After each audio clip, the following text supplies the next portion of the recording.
¿Empleado descuidado o hacker experto? ¿Qué te da más miedo? No publicar situaciones como dónde voy a estar, cómo voy a estar, dónde vivo, todo ese tipo digamos, de información que me protegen y protegen a mi familia. La IA expone al negocio a ciertos riesgos, ¿cierto? Va mucho más allá de pensar que entonces eso nunca me va a tocar a mí, porque yo me lo imagino siempre como el hacker oscuro que está ya buscando a ver cómo penetrar un sistema informático. Nuestra gente tiene que tener malicia indígena. Una compañía grande puede estarse gastando alrededor del 10% de las inversiones de tecnología. Ese 10% pueden ser de ciberseguridad. Les ha tocado cerrar lo que están ofreciendo porque perdieron toda su información, y sobre todo cierran no por la data que se perdió, sino porque ya esos clientes que ellos tenían perdieron confianza en ellos. Alex, ¿y dirías que con el tema de la IA también vale la pena tener planes pagos? Uy, sí, claro que sí. Adoptar la inteligencia artificial como un modelo habilitador de negocio. Darle a esto una estructura. No es decir, cerrémonos y no lo usemos. ¡Qué miedo! No, al contrario. ¡Qué maravilla! Y en temas de ciberseguridad, ¿cuál es esa verdad que quizá pueda ser incluso impopular, pero que tú digas, esto lo tiene que saber la gente y me voy?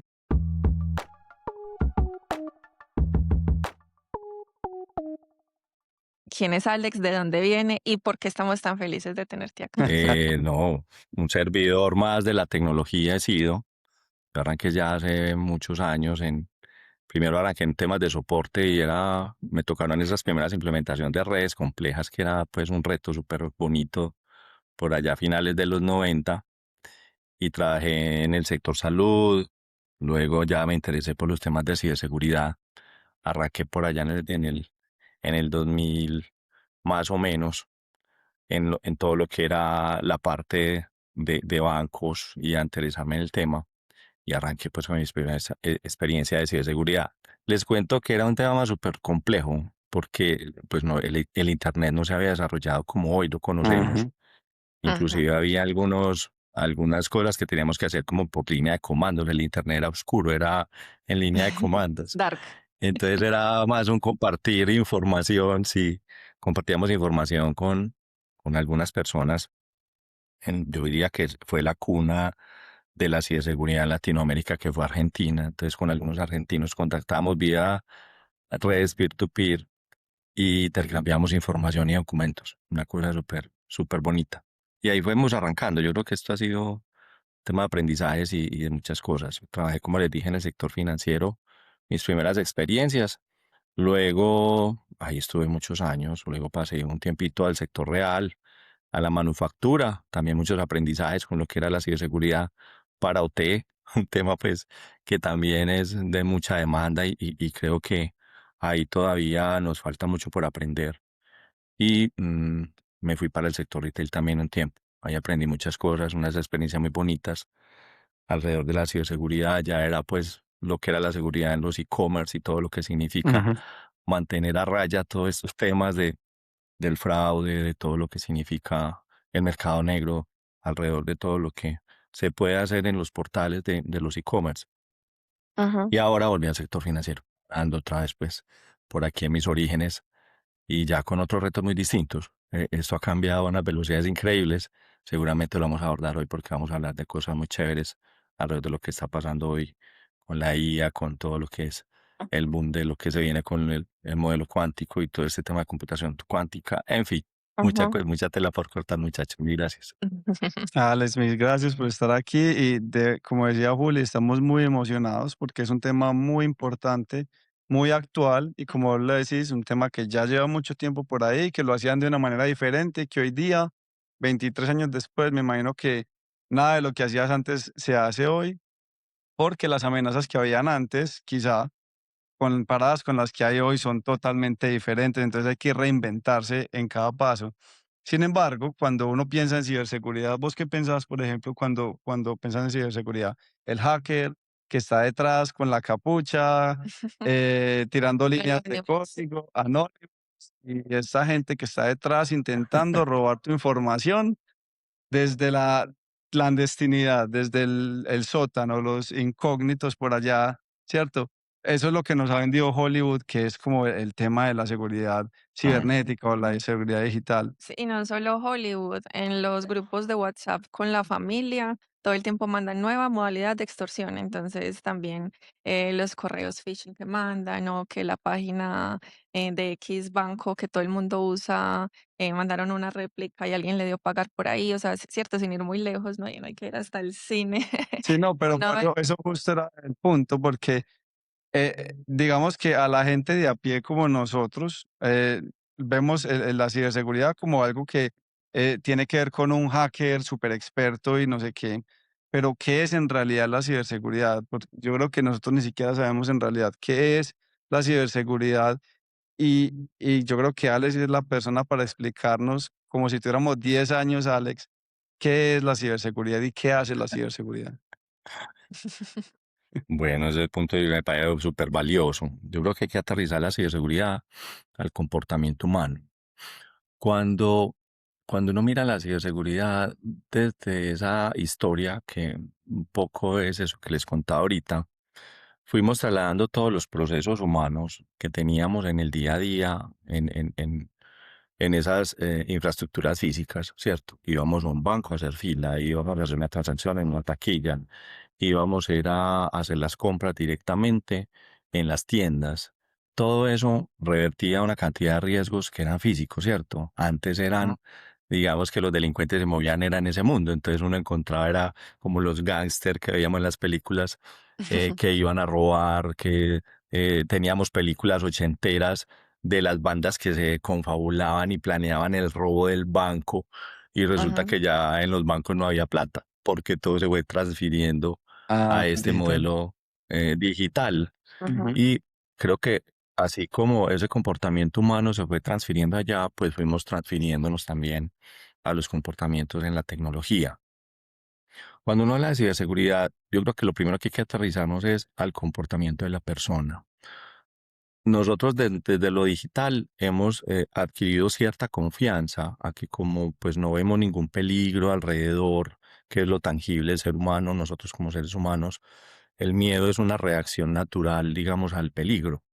Entonces, como no sentimos peligro, cuando vemos una persona extraña que viene y sentimos un riesgo, pues entonces nos da temor, ¿cierto? Cuando vemos una amenaza físicamente real, Ajá, pues sentimos temor, pero cuando estamos al frente de un computador, no pasa nada. Estamos ahí ajá, Ujú. sentados, vemos que simplemente llegan un bombardeo de enlaces o unas invitaciones a hacer alguna interacción con alguna plataforma o con algún sitio. Entonces, como no vemos el riesgo, pues entonces ese temor no existe que nos da la alerta. Yo creo que ajá, ahí es donde tenemos que aterrizarnos a que la ciberseguridad es todo ese contexto que hay alrededor del conocimiento que hay que adquirir para poder evitar esos riesgos que no vemos. Entonces, Ujú. va mucho más allá de pensar que entonces eso nunca me va a tocar a mí, porque yo me lo imagino siempre como el hacker oscuro que está ya buscando a ver cómo penetrar un sistema informático. Ya ajá, eso trascendió a eso, ya la ciberseguridad es un enlace en el celular que te llega a través de un SMS, un smishing, o a través de un phishing, a través de simplemente una red social que promociona una venta super wow, ¿cierto? O te promociona Ujú. y te dice que fuiste ganador de algo ajá. y somos todavía muy ingenuos. Entonces, Sí. a uno le dice, te ganaste la camioneta, te ganaste $1 millón, te ganaste algo, y uno ni siquiera había Sin jugado comprar ninguna la boleta, rifa. uno ni siquiera Pero tenía me la ningún gané, güey, madre. conocimiento de algo, y uno cae, ¿cierto? Esa esperanza Ajá. de tener algo Ujú. que no tienes te llena de emocionalidad, el mundo de las emociones. Entonces, Ajá, miren que la ciberseguridad va mucho más allá de pensar que simplemente hay una confabulación. Es muy fácil caer. La sí. ciberseguridad sería eso, unos comportamientos, un conocimiento, un contexto. Creo que las organizaciones y en general los gobiernos están haciendo algunos esfuerzos por darle conocimiento y contexto a los ciudadanos. Nosotros como ciudadanos estamos expuestos permanentemente. Cuando nos volvemos ciudades digitales, cuando nos volvemos transaccionalmente activos, cuando desde los gobiernos fomentan mejorar nuestros sistemas financieros, Ajá, fomentan mejorar nuestros sistemas de acceso a los recursos como los alimentos, a través de las plataformas digitales, las ventas, el comercio, los servicios públicos, todo ello, pues, nos lleva a unas amenazas. Y uno ve algunos esfuerzos, créanme que dentro de lo que uno, eh, dentro de su responsabilidad y le corresponde, que es ir a leer esas normas que expiden los mismos gobiernos, llevan una cantidad, digamos, de compromisos de las organizaciones. Y nos dicen, hay que educar a las personas, hay que, si Total. usted Ujú, expone un riesgo nuevo, pues entonces eduque a esa persona para que sepa que ese riesgo existe, porque como no Ujú, es tangible, no es visible, ahí es ujú, donde requiere mucha educación.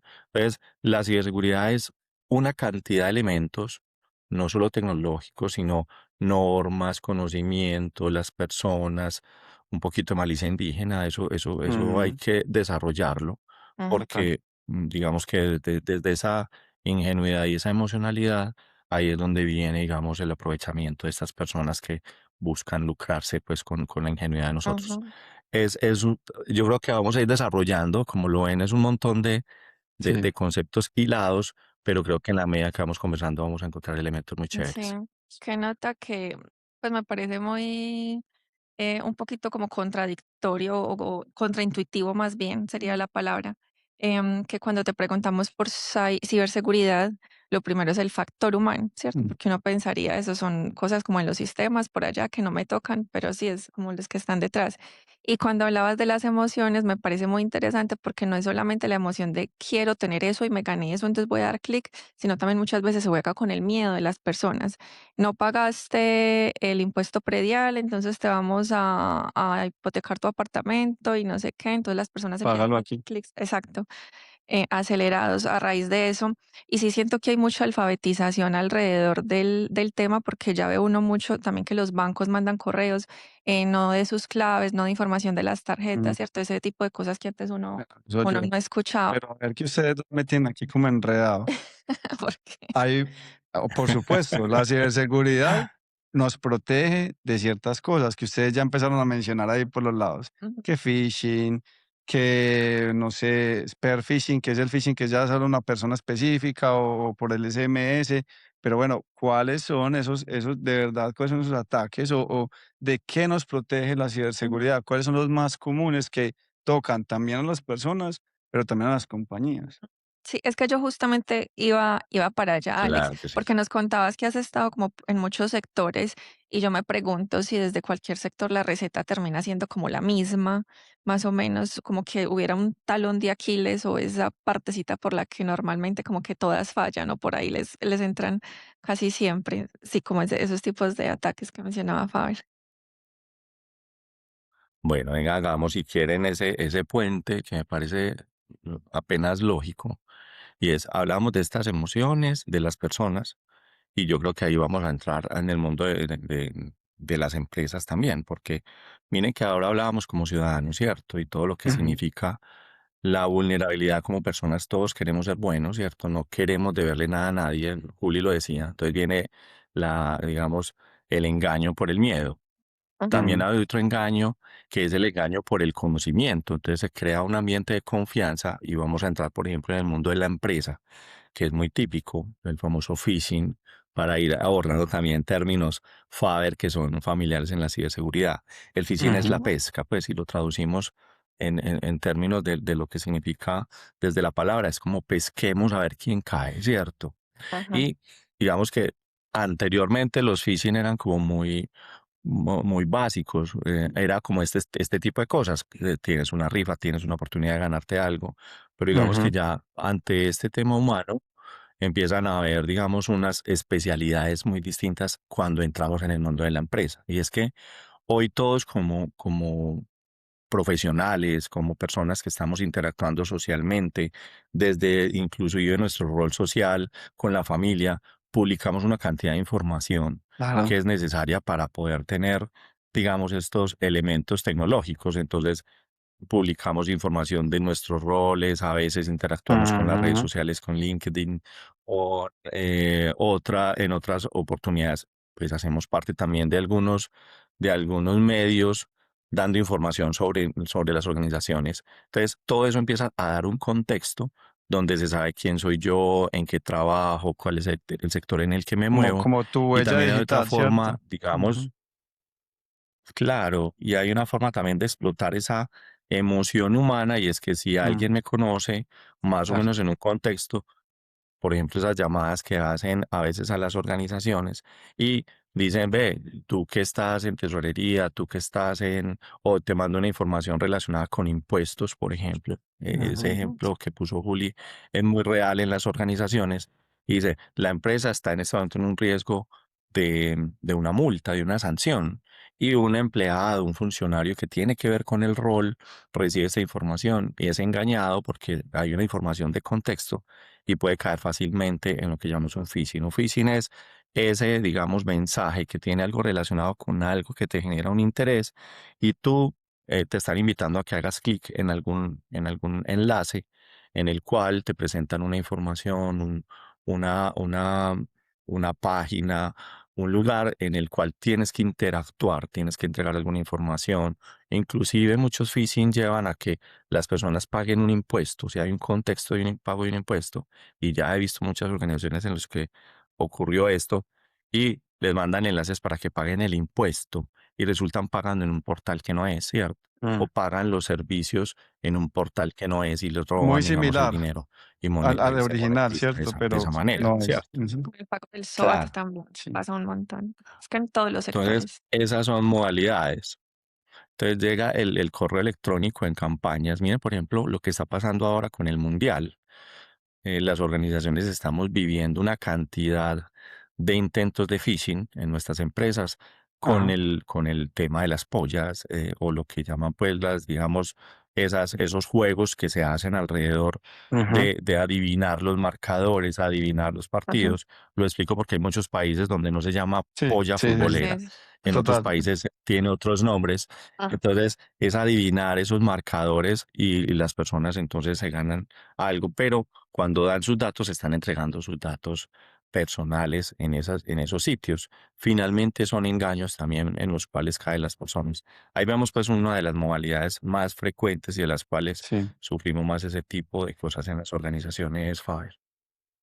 Sí, y hay muchos, pues, que yo he escuchado. Obviamente, el phishing es el que los ciudadanos también están más relacionados con él, porque llega de todas las maneras, llega por WhatsApp, llega a las compañías a través del email, llega a través bueno, de diferentes campañas, como lo decía Alex, pero también hay otros tipos que ya, digamos, van un poquito más en la dirección de las empresas, y es cuando las empresas de verdad su información se les secuestra, por así decirlo, que alguien fue capaz de acceder a los recursos de una compañía y secuestrar su información. Entonces ya la empresa no puede seguir trabajando. Ese es uno también que he escuchado. Hay otro que es, digamos, respecto a las personas en una posición más de nivel, digamos, como más gerencial o de management, que de verdad los estudian y les envían un email o les envían algo que es de verdad como muy hecho a la medida, muy hecho para ellos, para que caigan en eso. Entonces, como que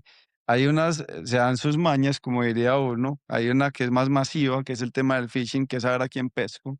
ujú. Pero hay otras que ya sí son directamente como una empresa o un empleado, ¿cierto, Alex? Claro que sí. Mira que aquí aprovechando eso que estás mencionando, cuando una organización es visible, empieza a generar cierto apetito, digamos, para encontrar fórmulas para el atacante de cómo poder ingresar a esos sistemas de información, ¿cierto? Ajá. Ahí es cuando hablamos de esta información de las personas que son, digámoslo así, VIP en esas organizaciones, sus Ujú. perfiles están publicados. Uno entra a los sitios corporativos y es, digamos, que por gobierno corporativo deben estar expuestas las informaciones de quiénes son los directivos, quiénes son las personas de junta. Son personas que Ajá. están expuestas. Entonces, un vicepresidente financiero, el vicepresidente de recursos humanos, todas las personas están relacionadas en un sitio público.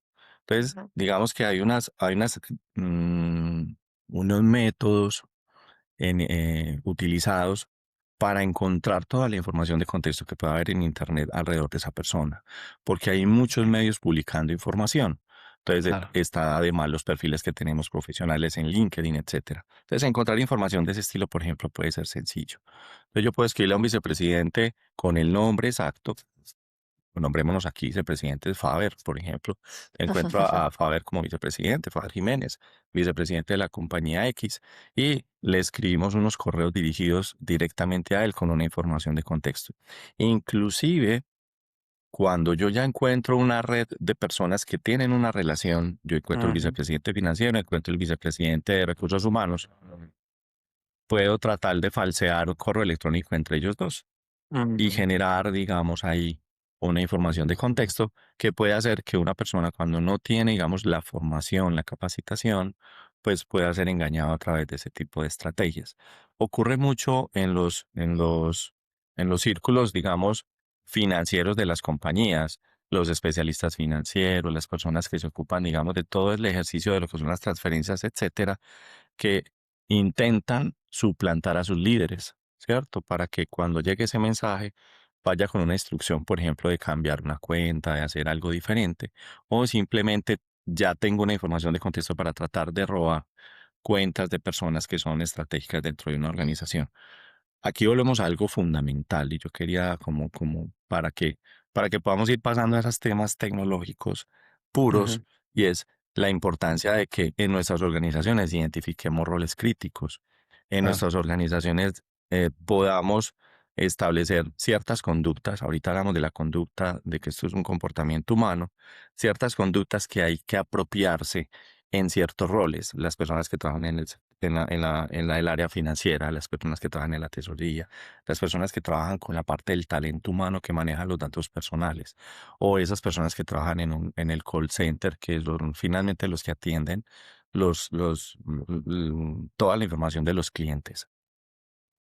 Tienen información súper apetitosa para los atacantes. Entonces, a estas personas es muy importante darles no campañas de culturización. Hemos transformado lo de la cultura de la ciberseguridad en un tema que es capacitemos a las personas. Una persona sí, que maneja, por ejemplo, las transacciones de la compañía tiene que estar entrenada en temas de phishing. Si te llega lo que hablamos ahorita de impuestos, si te llega un phishing de impuestos, que sepa cómo identificar ese tipo de mensajes para que no le ocurra esto. No le ujú, ocurra que caiga en el engaño porque es una persona que maneja, digamos, información muy privilegiada dentro de la compañía. claro, Entonces, esas amenazas, yo creo que lo más importante de entender todo esto es que yo tengo que identificar mi compañía, tengo que conocerla muy bien, puede ser una empresa pequeña, pero tiene unos roles específicos que son clave, ¿cierto? Los que manejan ese acceso a las cuentas bancarias, ese acceso a la parte de las hojas de vida, ¿cierto? Todo ese tipo de personas, esos roles, y darles un contexto, darles a ellos una capacitación mucho más especializada que les dé el nivel de conciencia que deben tener alrededor de cómo cuidar esas transacciones, esos sistemas de información, esas cuentas que ellos administran para poder hacer esos sistemas, y cuáles son los protocolos bajo los cuales debe actuar para que no sean engañados.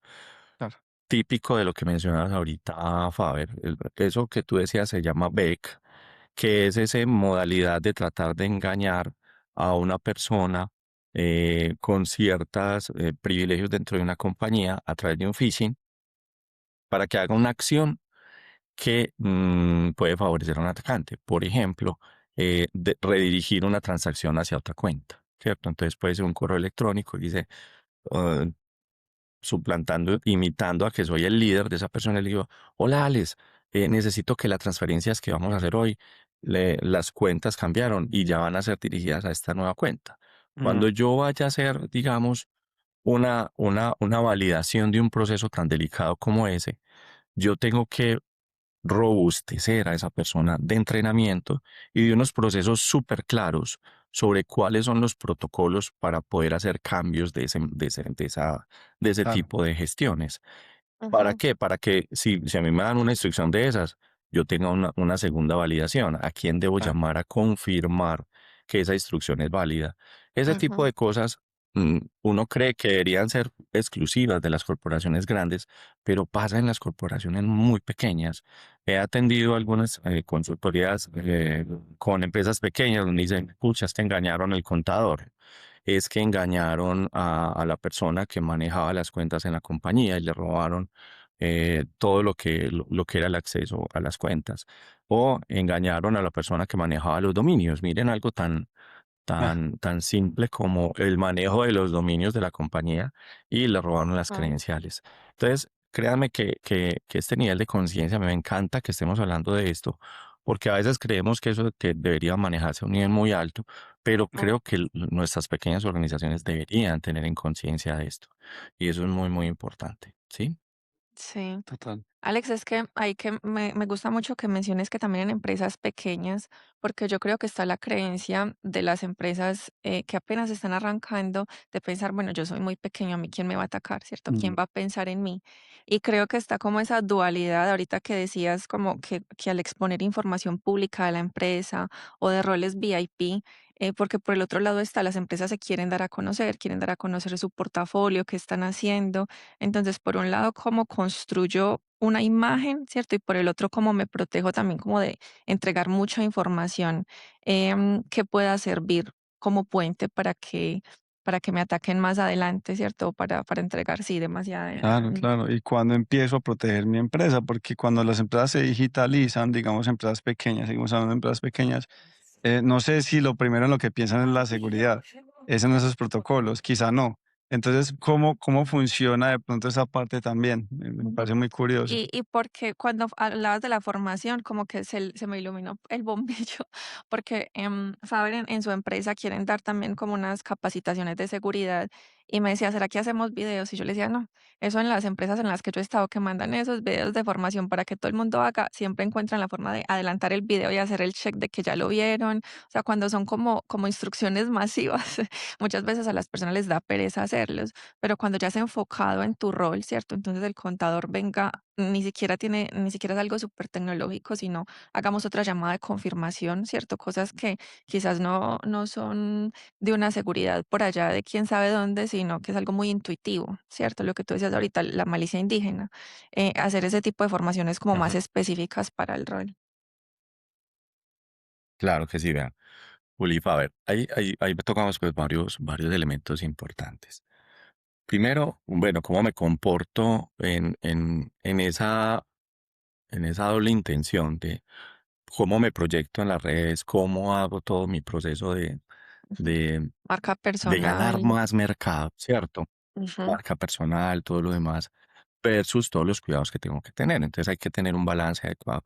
Yo creo que fundamental, eh, y es una de las cosas que trato de que en los equipos de trabajo entendamos mejor, y es yo tengo una vida profesional y tengo una vida personal y hay que de alguna manera mantener cierta línea de cuidado entre las dos, ¿cierto? Digamos que muchas veces la exposición permanente de los dos mundos nos pueden exponer a ciertos riesgos. Una persona que, que tenga cierto rol importante dentro de la compañía y que está permanentemente activo en las redes, haciendo todo el ejercicio, debe ser muy cuidadoso de su información personal para no volverse Mm, vulnerable. Entonces, ujú. de alguna manera, todos sus perfiles personales deben ser más moderados, no publicar algunas, digamos, situaciones como dónde voy a estar, cómo voy a estar, dónde vivo, todo ese tipo digamos, de información que me protegen y protegen a mi familia. Eso, digamos, de si soy muy expuesto públicamente desde mi rol, mm, cómo mantengo también una parte moderada en que mis hijos, mi familia, mi círculo estén bien. Esto también es un tema de formación en familia, es mm, también cómo se comportan mis hijos, mi esposa, mis hermanos, o esas fiestas donde estamos, cómo nos comportamos. Tratar, por ejemplo, de que los grupos sean cerrados, no públicos, de ujú. que cuando publico es para mis amigos y para las personas de confianza. Miren que ahí voy teniendo unos comportamientos. Desde mi rol profesional, ser muy corporativos, muy corporativos. Mi marca personal, que se alinee, digamos, con esos valores corporativos. Cuando yo estoy construyendo marca personal y al mismo tiempo tengo que hacer parte, digamos, de una imagen de una compañía, mantener mucho balance en eso. ¿Qué debo publicar? Solamente las cosas que son relacionadas con ese contacto corporativo, ¿cierto? cuál es mi Ajá, rol, mi correo electrónico de contacto corporativo, eso Ujú, es fundamental, pero digamos que ya eso de manejar, por ejemplo, la parte telefónica de mi teléfono personal, desligar un poco de ahí.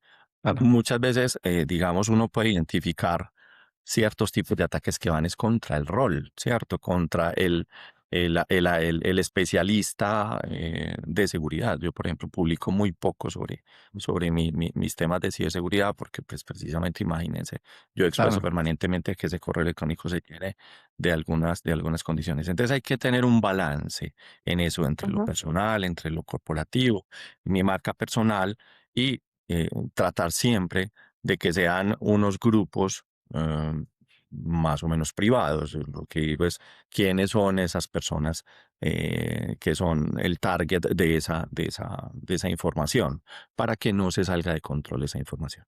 Ahora, si ajá, yo ya expuse, digamos, esas condiciones, pues tengo que tener unos cuidados con esa cuenta, ¿cierto? Si mi cuenta profesional, si mi cuenta de la organización es la que yo expongo, pues tengo que tener claros mis comportamientos frente a esa cuenta. Cuando me llega, entender que todo el mundo me puede escribir, entender que yo estoy expuesto permanentemente a ciertos riesgos. Y ahí viene el entrenamiento, lo que mencionábamos hace un momento.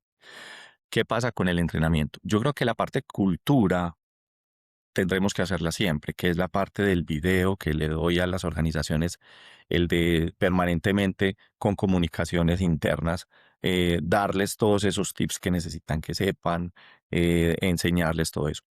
Pero cuando yo ya quiero hacer de estos roles críticos de mi organización unas fortalezas adicionales, digamos que yo ya perfilo, digamos, las personas dentro de mi compañía, que necesita mi área de recursos humanos para volverse experta en proteger datos personales. ¿Qué hago con el equipo financiero para volverse experto en proteger todos los temas financieros? Si manejo el tema de call center, servicio al cliente, qué debo entregarle a estas personas para que tengan todos los comportamientos alrededor de la información personal de los clientes o de esa asesoría que le damos sobre la transaccionalidad que tienen cuando llaman al call center, por ejemplo? Ahí las condiciones son distintas. No es lo mismo lo que es saber estas personas que protegen transacciones a los que protegen información personal, cuáles son sus responsabilidades y cuáles son los comportamientos adecuados. Ahí lo que debo hacer es un proceso de entrenamiento, Juli. Ya no mandarles el video opcional de verlo. Digamos que el opcional se definitivamente tenemos que seguir haciendo campañas, pero yo ya debo desarrollar un Claro. programa en el cual, así como, como la capacitación que todos tenemos que hacer para el ingreso a la compañía, debo llenar unos tópicos y debo certificar que efectivamente yo vi el contenido y aprobé el examen. Y eso es muy importante porque ya eso sí certifica a la persona como conocedora y que pasó por lo menos, digamos, de manera definitiva a través de ese proceso de aprendizaje. Y eso es Ujú, supremamente clave, digamos, en estos roles críticos. Ir con solamente la campaña de cultura puede quedarse cortica, total. ¿sí?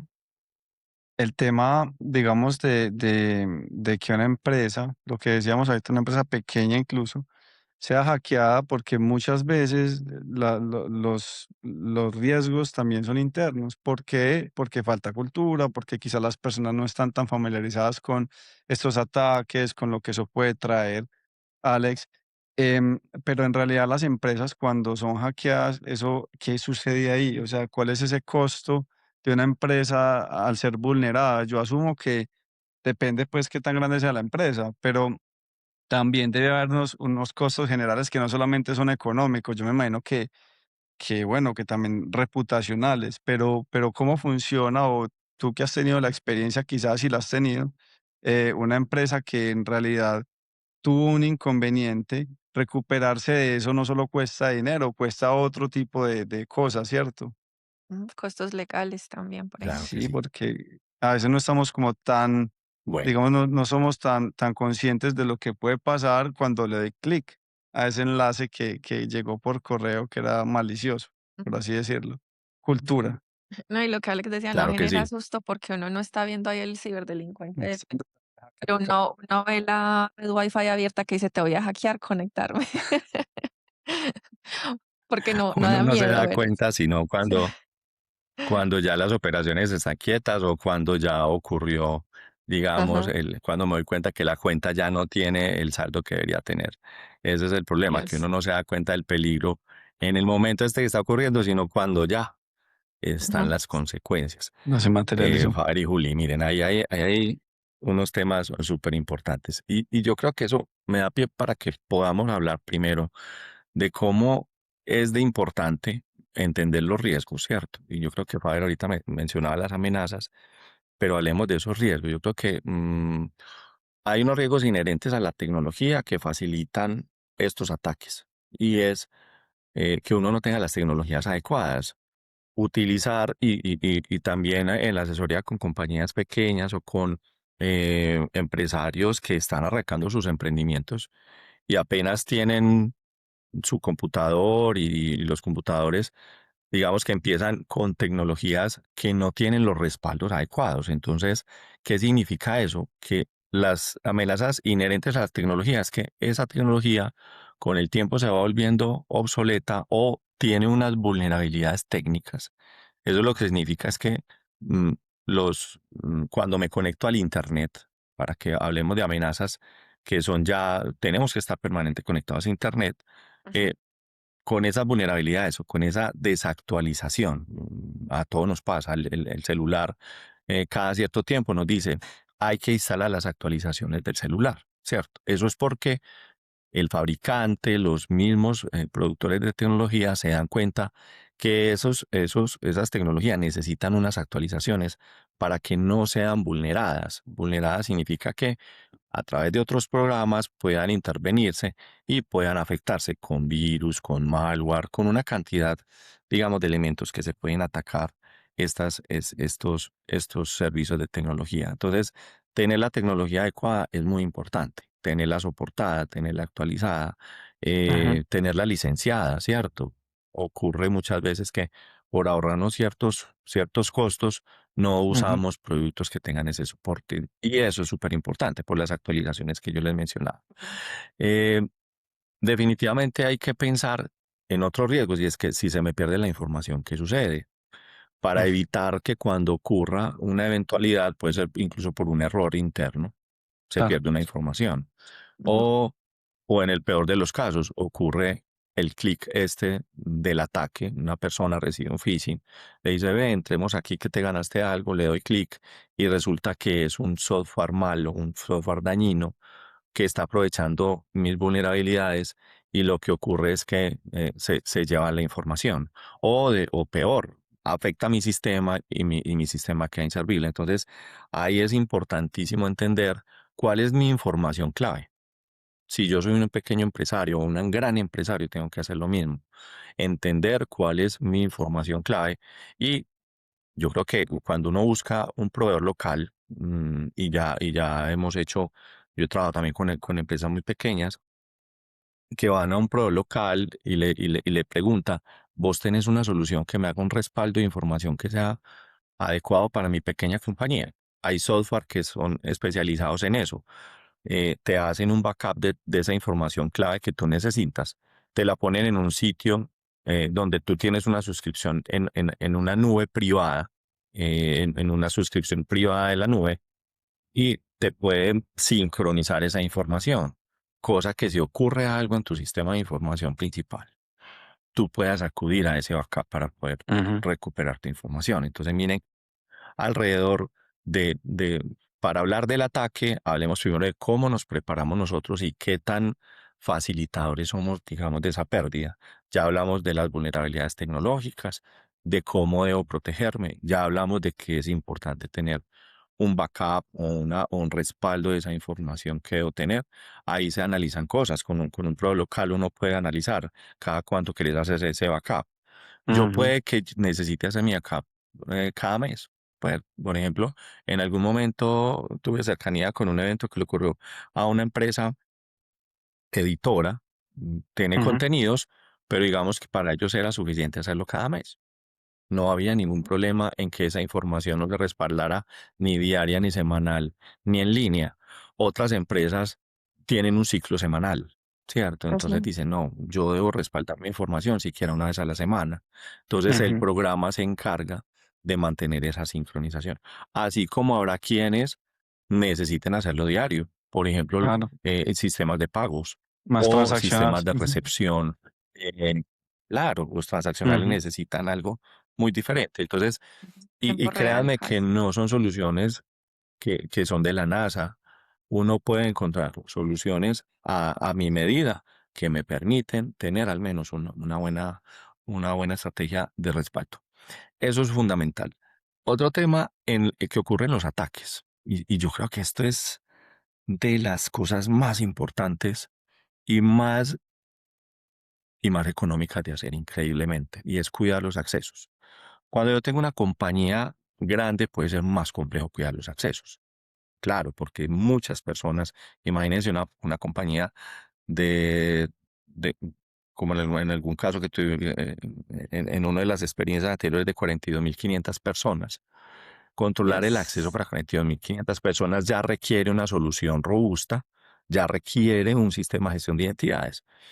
Pero cuando tengo una compañía de 20 personas, de 30 personas, de 40 personas, todavía puedo tener, digamos, un manejo mucho más personalizado, mucho más cercano de la gestión de los accesos. Y es a quién le doy el acceso a mi información. ¿Quién es la persona que tiene los accesos privilegiados que administra mis suscripciones? Y cuando yo identifico plenamente eso, y volvemos otra vez al entrenamiento, miren qué tan importante, y es estas personas clave que manejan ciertas cuentas, que tienen cierto acceso, son las que deben tener este entrenamiento y les doy los privilegios mínimos que necesitan para poder ujú, trabajar, pues entonces estoy haciendo un buen cuidado. Uno de los problemas, y por ejemplo, ahorita Faber, conecto con algo que decías, ¿qué ocurre cuando un ataque, y eso se llama por ejemplo, un ransomware? Las modalidades de ransomware. Yo he tenido alrededor de unas 4 experiencias cercanas con compañías que han vivido el ransomware. Y en las evaluaciones forenses de estos ransomware hay un habilitador común y es un robo de credenciales privilegiados o una persona que se dio su cuenta para, engañada obviamente, para Así. que permitió el acceso del atacante a mi sistema de información o la llegada a una cuenta privilegiada de estas de suscripciones que yo les cuento. Entonces, mm, cuando yo tengo la posibilidad, el atacante tiene la posibilidad de llegar a esas cuentas privilegiadas, pues ya es muy fácil ejecutar un ataque, ya es muy fácil desplegarle, por ejemplo, a las estaciones de trabajo de mi compañía un programa que se ejecute y cifre la información. Y ahí es donde ocurre el famoso ransomware. Entonces, ujú, cuidar el acceso es fundamental. Es, digamos, de las principales recomendaciones. Y como les decía, a veces en las empresas pequeñas puede ser es un tema de proceso, ¿sí? claro, De proceso. Ahora, Así también es. hay las herramientas que ayudan para eso. Hay unas herramientas que se llaman unos Privilege Access Management, que te ayudan en la compañía a que tú guardes esas credenciales privilegiadas de una manera mucho más robusta. Esas son unas bóvedas que le permiten al empresario, que le permiten a la persona que custodia estas cuentas privilegiadas, pues no tener esa cuenta entregada a las personas, sino que ujú, es a través de un sistema de cuentas privilegiadas que te permite salvaguardar ese tipo de cuentas. Sí. El tema de moda, la inteligencia artificial. Porque ahorita decías, bueno, hay que ver mucho a quién se le entrega el acceso de mi información, quién tiene ciertos privilegios. Y ahora en las empresas está muy de moda tener empleados que son agentes de inteligencia artificial y a los que les entregamos el acceso completo de muchas cosas, privilegios de todo, información de todo. Entonces gestiona mi email y tiene acceso a mis carpetas. Entonces le digo accedí a esta carpeta y es muy rico ver eso porque para todos es novedad y es como lo del mm. el cine, ¿cierto? Como ahí tengo algo que hace las cosas por mí solamente dando Sus ventajas. instrucción. Sí, son ventajas. Entonces, Alex, como conocer un poquito cuáles son esos riesgos, esas ventajas, esas desventajas ahorita de ese tema tan vigente como es la inteligencia artificial. Y justo estábamos conversando con Faber esta mañana del nuevo modelo de Anthropic, que el gobierno de los Estados Unidos dijo, no, puede ser un arma letal. Entonces a veces como que creemos que no dimensionamos hasta dónde puede llegar, ¿cierto? Y quizás los que sí conocen un poco más empiezan a poner esos límites que hoy todavía no está regulado. Entonces mucha gente se dedicó a ser agentes y ya cuando empezaron a cobrar los tokens, entonces otra vez damos un pasito atrás y creo que estamos como en una época de experimentación alrededor de la inteligencia artificial. Bueno, ese tema es muy, muy apasionante. Yo creo que estamos entrando en una era em, que está transformando todo lo que conocemos, todo lo que conocemos. Ujú. Yo creo que esta experiencia de la inteligencia artificial la podemos como poner en dos frentes fundamentales. Uno es cómo uso yo la inteligencia artificial como una asistencia, un ayudador, y a través del prompting, yo como desde mi organización puedo obtener una ayuda extra aprovechando todo el contexto que tiene esa inteligencia artificial. Entonces, digamos que mucho de lo de la inteligencia artificial, todos los sitios web que encuentro sobre la inteligencia artificial que te proveen facilidades de respuesta o facilidades de diseño, facilidades de gráficos, facilidades inclusive en música. Hay una cantidad ya tenemos miles de sitios de inteligencia artificial que te ayudan a hacer cosas eh, espectaculares. Como herramienta, creo que es una evolución genial para el ser humano, una ayuda grandiosa de enriquecer todo lo que hemos hecho y aprovechar, digamos que, todos los conocimientos que se pueden depositar en eso. Ahí, por ejemplo, y hemos identificado el principal riesgo como organización y es cómo estoy yo siendo cuidadoso de poner esa información que estoy utilizando de mi compañía dentro de Ujú, un modelo público y estoy entregando mis datos en ese modelo público. Hablamos ahí de una cosa que se llama Shadow AI, que es digamos, la sombra o lo que no conozco de la inteligencia artificial, al yo poner, digamos, a disposición de mi organización todas esas posibilidades. Ahí hay que tener mucho cuidado, ¿cierto? ¿Cómo entrego yo esa información? Y creo que hay ahí unos controles que puedo hacer sobre cuáles son mis comportamientos de navegación, cuáles son mis comportamientos como compañía con mis empleados para poner esa información ahí y los cuidados que tengo que tener alrededor de cómo entrego esa información. Pero digamos que ahí todavía no tengo ningún agente, no tengo ujú, ninguna otra entidad o identidad que tiene acceso a mis sistemas de información. Yo soy el que la estoy poniendo allá, ¿cierto? ujú, Cuando yo ya empiezo a trabajar en modelos y empiezo a darle a una entidad, a un agente, una tarea, un conocimiento, un contexto y unos tools, porque esto empieza a ser una orquestación, ¿cierto? ujú, Y le empiezo a dar acceso a esas tools para que lean el correo electrónico, para que vayan y consuman un sistema transaccional, para que pongan una data en un sistema, en un file system o en alguno de los repositorios que tengo, o interactúo con el código, ¿cierto? Con mis repositorios de código. Pues entonces ya esa entidad adquiere una identidad propia. Y eso es lo importante, entender ujú, que los agentes tienen una identidad. En el mundo del RPA hace ya algunos años vivimos la misma evolución. Los RPA, la automatización de procesos a través de robots, teníamos que darle una identidad al robot también. Una identidad significa es ujú, que él tenga un usuario y tenga unos accesos en mis sistemas de información. Y creo que la evolución de eso fue tratarlo exactamente como nos tratábamos las identidades humanas. Yo soy una Ujú, persona que tengo estos accesos, pues entonces le voy a dar al robot unos accesos que él necesita para poder trabajar. Lo mismo tenemos que hacer con la agéntica. La identidad tiene que darnos a nosotros la tranquilidad de que ese agente tiene los accesos exclusivos que necesita para trabajar y que no ujú, va a ir más allá. Ya estamos hablando incluso de pruebas en el ciclo del desarrollo de todo lo que son los agentes y todo lo que es el gobierno. Hay unas herramientas, seguramente todavía no tan a la mano de todos, pero que nos permiten descubrir cuáles son los agentes que tiene mi organización a través de incorporar esas suscripciones que tengo a todas estas nubes, a Anthropic, a Azure, a AWS, a Gemini, con todo el tema de Google, etcétera, y que él te trae y te puede inventariar quiénes son los Ujú. agentes y con la metadata puedes saber quién lo creó y cuáles son las identidades que está utilizando y cuáles son las tools con sus respectivas identidades, porque aquí empieza a haber una orquestación de accesos que empieza a abrirse los tentáculos por todas las Y partes. un tema de Es un tema de gobernanza mucho muy fuerte. cuidado.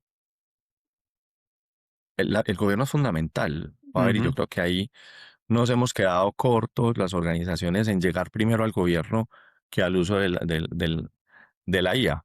Estamos ujú, primero habilitando el uso y ahora estamos empezando a abordar el tema del gobierno, pero afortunadamente ya lo estamos haciendo. Y sí. es, descubramos esos agentes, identifiquemos cuáles son las identidades que utilizan y todo ese ecosistema de tools y de accesos que tienen. Pero es fundamental tenerlo claro en el radar.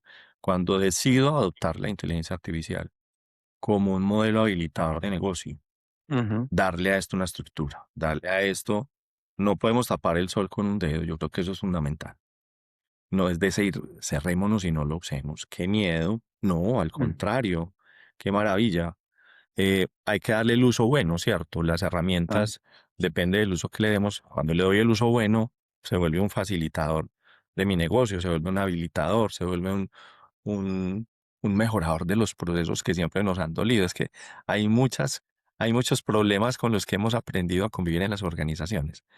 Eh, por ejemplo, los tiempos de respuesta que nos puede dar la resolución de un PQR o la resolución de la información que le tenemos que dar a una persona porque tiene una inquietud sobre su producto, la trazabilidad en en la cadena de suministro.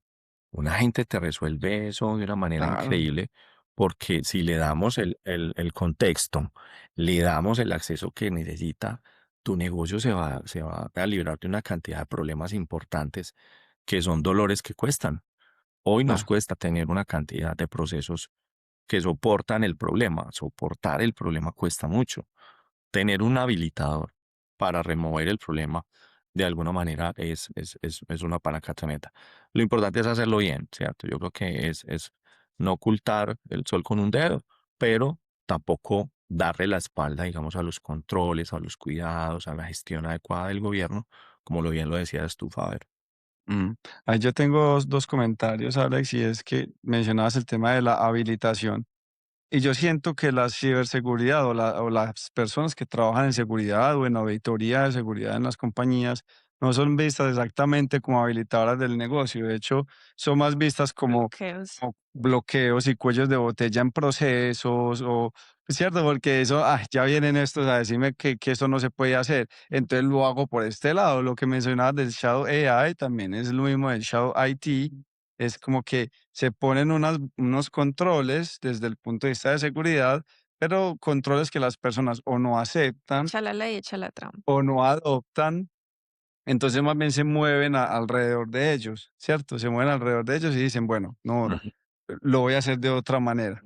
Entonces ahí, ¿cómo es ese trade-off también? ¿O cómo hacemos entre que las personas trabajen de una manera que les permita trabajar cómodamente, que les permita hacer su trabajo, pero que a la vez sea seguro? Porque yo soy de los que piensa, lo que es tan cómodo normalmente no es tan seguro. Es como cuando uno crea una cuenta en un sitio nuevo y le dice, seguir con tus datos de Google. Pues súper cómodo seguir con los datos de Google, pero quizá no sea la manera más segura, quizás sea mejor crear una cuenta para eso aparte. Entonces yo sí pienso que la seguridad como habilitador del negocio también tiene que venir desde cómo los trabajadores y las personas pueden trabajar con eso también. De acuerdo, Faber. Mira, yo creo que, y tocaste un punto que es de mucha correlación entre los colegas de la ciberseguridad, y es cómo mediar nuestras mm, responsabilidades del cuidado, ¿cierto? Ujú, Y ese apetito del negocio, ¿cierto? claro. Y es fundamental Sí. entender que el rol de la ciberseguridad o de los encargados de la ciberseguridad es encontrar la amenaza o el riesgo y si existe un control adecuado para poder mitigar esa amenaza de riesgo. para finalmente poder salir con esa solución, con ese apetito de negocio de una manera al menos controlada, ¿cierto? No salir como loquitos, ¿cierto? Ujú. Ese es un tema fundamental. Entonces, digamos que el, el gerente de ciberseguridad, el gestor de ciberseguridad, tiene que ir mucho más allá de un rol puramente técnico. Cuando nos quedamos en lo puramente técnico, nos vemos enfrentados a posturas irreconciliables, ¿cierto? Y es, entonces me quedo apalancado solamente en una postura basada en el riesgo técnico. Hay una cosa que es que hemos evolucionado mucho y es, hay vulnerabilidades técnicas que son irreconciliables, que tienen un muy alto nivel de ciberseguridad, pero que está, digamos, con la posibilidad de que yo lo puedo encerrar en algún momento. Por ejemplo, en OT, en los sistemas de información, perdón, los sistemas de control para operaciones ocurre mucho. Hay muchos sistemas legados, muchos sistemas que todavía corren, inclusive en NT. Pues son cosas que uno dice en Windows XP, en una cantidad de sistemas que para Que ya la no están modernidad sería soportados. una locura. Ujú. Yo, yo diría entonces que apagamos la producción. No se puede, ¿cierto? ¿Qué hay que hacer? Buscar todos los controles alrededor, todo lo que significa, yo lo llamo la contención, el aislamiento a tal nivel que te permita operar en un ambiente controlado, con un sistema que es vulnerable, pero que desde afuera no pueda llegarse hasta ese sistema vulnerable. Eh, con los negocios ocurre mucho. Yo necesito salir rápidamente con un negocio, pero tengo unos riesgos. Mediar eso es fundamental y trabajar desde el nivel de riesgo es fundamental y es cómo yo reduzco el riesgo a través de ciertos controles para que ese negocio pueda habilitarse. Hablamos ahorita de la IA. Entonces, la IA es un riesgo si lo vemos desde las posibilidades que tiene. Claro que sí tiene riesgos. Pero entonces, ¿cuáles son los controles que yo pongo? Un gobierno. Yo le pongo una adecuada gestión de los accesos, hago un adecuado, digamos, adopción de mis políticas y mis personas. Faber dijo algo fundamental y es muchas veces queremos combinar las cuentas personales con las cuentas corporativas. Si yo en mi organización no pongo una postura adecuada también frente a ese rol corporativo y ese rol de mezclar esas cuentas personales, pues entonces también caigo en una complacencia que no es buena. Como organización también tengo que Ujú. ser muy consciente y muy coherente. Yo creo que hablar de coherencia aquí es súper importante y es yo tengo que ponernos unos habilitadores, pero organizacionales. Yo no puedo permitir esas líneas delgadas entre hagámoslo de cualquier manera o hagámoslo, entonces yo no tengo los recursos, no los pongo como organización, entonces defiéndete tú como puedas. Yo tengo que también como organización ser consistente y coherente y decir, vamos a liderar una estrategia. Entonces, sentémonos, organicemos el modelo, definamos cuáles son las posturas que tengo frente a él y dónde efectivamente los riesgos eh, tienen que ser administrados directamente por mí como corporación y no trasladar eso, digamos, a una zona de tolerancia donde quien está tomando las decisiones de qué hacer es la persona que está digamos, en la operación del día a día, porque Ah, esas personas van a enfrentarse a, tengo que entregar el resultado, no tengo la herramienta corporativa, no tengo claro la organización, ujú. entonces empiezan a resolver de otra manera. Y yo creo Ah, que en eso también tenemos que exigir un poco que las organizaciones, y como rol de seguridad lo pido mucho, y es, venga, aquí la coherencia, ¿cierto? Si tú no estás proveyendo los recursos, si tú no tienes una estrategia clara, no estamos dispuestos a invertir ahí, pues entonces no permitamos que la persona en su buena fe resuelva con los recursos propios. Yo creo que es un ujú. tema también de coherencia, donde tenemos Sí, que Total. trabajar fuertemente. Los negocios ocurre mucho, a veces también hay riesgos muy altos en los que yo como líder de seguridad digo, quieres salir a la calle con un servicio que tiene muchas vulnerabilidades y te van a atacar y te lo van a tumbar.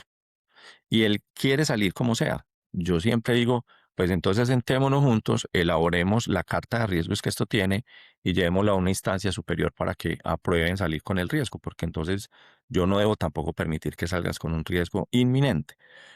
Claro. Inmediatamente el negocio dice, no, venga, entonces venga, dígame qué tenemos que hacer. ¿Qué Pues hacemos? ya se les cae, digamos, ese manto de yo asumo el riesgo que a veces ocurre, Exacto. porque Hasta que saben se que es un riesgo que no visibiliza, pueden ¿no? asumir solos. Ajá.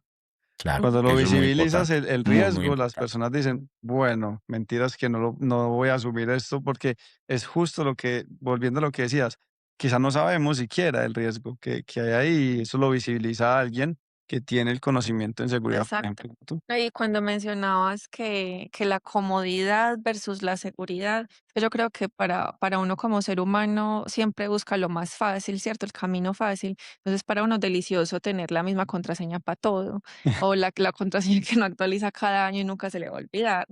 Entonces, desde las mismas compañías, creo que son los encargados de seguridad los que tienen que empezar a poner esas restricciones, ¿cierto? Vas a actualizar tu contraseña cada mes. em, Me acuerdo una vez en una empresa en la que trabajé que hicieron como una forénsica también de seguridad y decían que no sé qué porcentaje, un porcentaje muy alto de las contraseñas eran su propio nombre y el año en el que estaban, ¿no? Y un signo más al final, o el nombre del país o de la ciudad. Entonces, claro, sí, a veces pensamos que la inversión en seguridad es muy costosa, ¿cierto? Está también como ese mito y yo creo que nosotros hablamos mucho del 80-20. Yo creo que un 20% chiquitico que se puede hacer, pero que me puede dar resultados muy grandes, es empezar desde eso, ¿cierto? Cuando tú mencionabas lo de la gestión de accesos, por ejemplo, Mm. entonces empezar a poner esas restricciones en el tipo de contraseñas que usan los empleados y no luego echarle la culpa porque lo hackearon o porque le robaron la contraseña si yo mismo no estoy garantizando que las contraseñas que pongan son seguras. Mira, yo creo que con el tema de los costos, y dijiste algo que es un, yo creo que es un mito por, por evaluar, ¿cierto? El tema de los Ajá, costos de las organizaciones, la ciberseguridad. Cuando, obviamente, cuando no incluimos, digamos, el valor de la seguridad desde el principio, al final nos parece un costo adicional.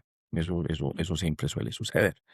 Pero cuando uno se hace consciente de estas prácticas que hemos conversado hoy, eh, de también ciertas herramientas, créanme que los antivirus, esas herramientas que te permiten tener un control de navegación, esas herramientas que te permiten gestionar el día a día del usuario final, tienen un costo, sí, claramente, pero están muy ligados, digamos, y son unos costos relativamente, son sostenibles frente a toda la tecnología que usas.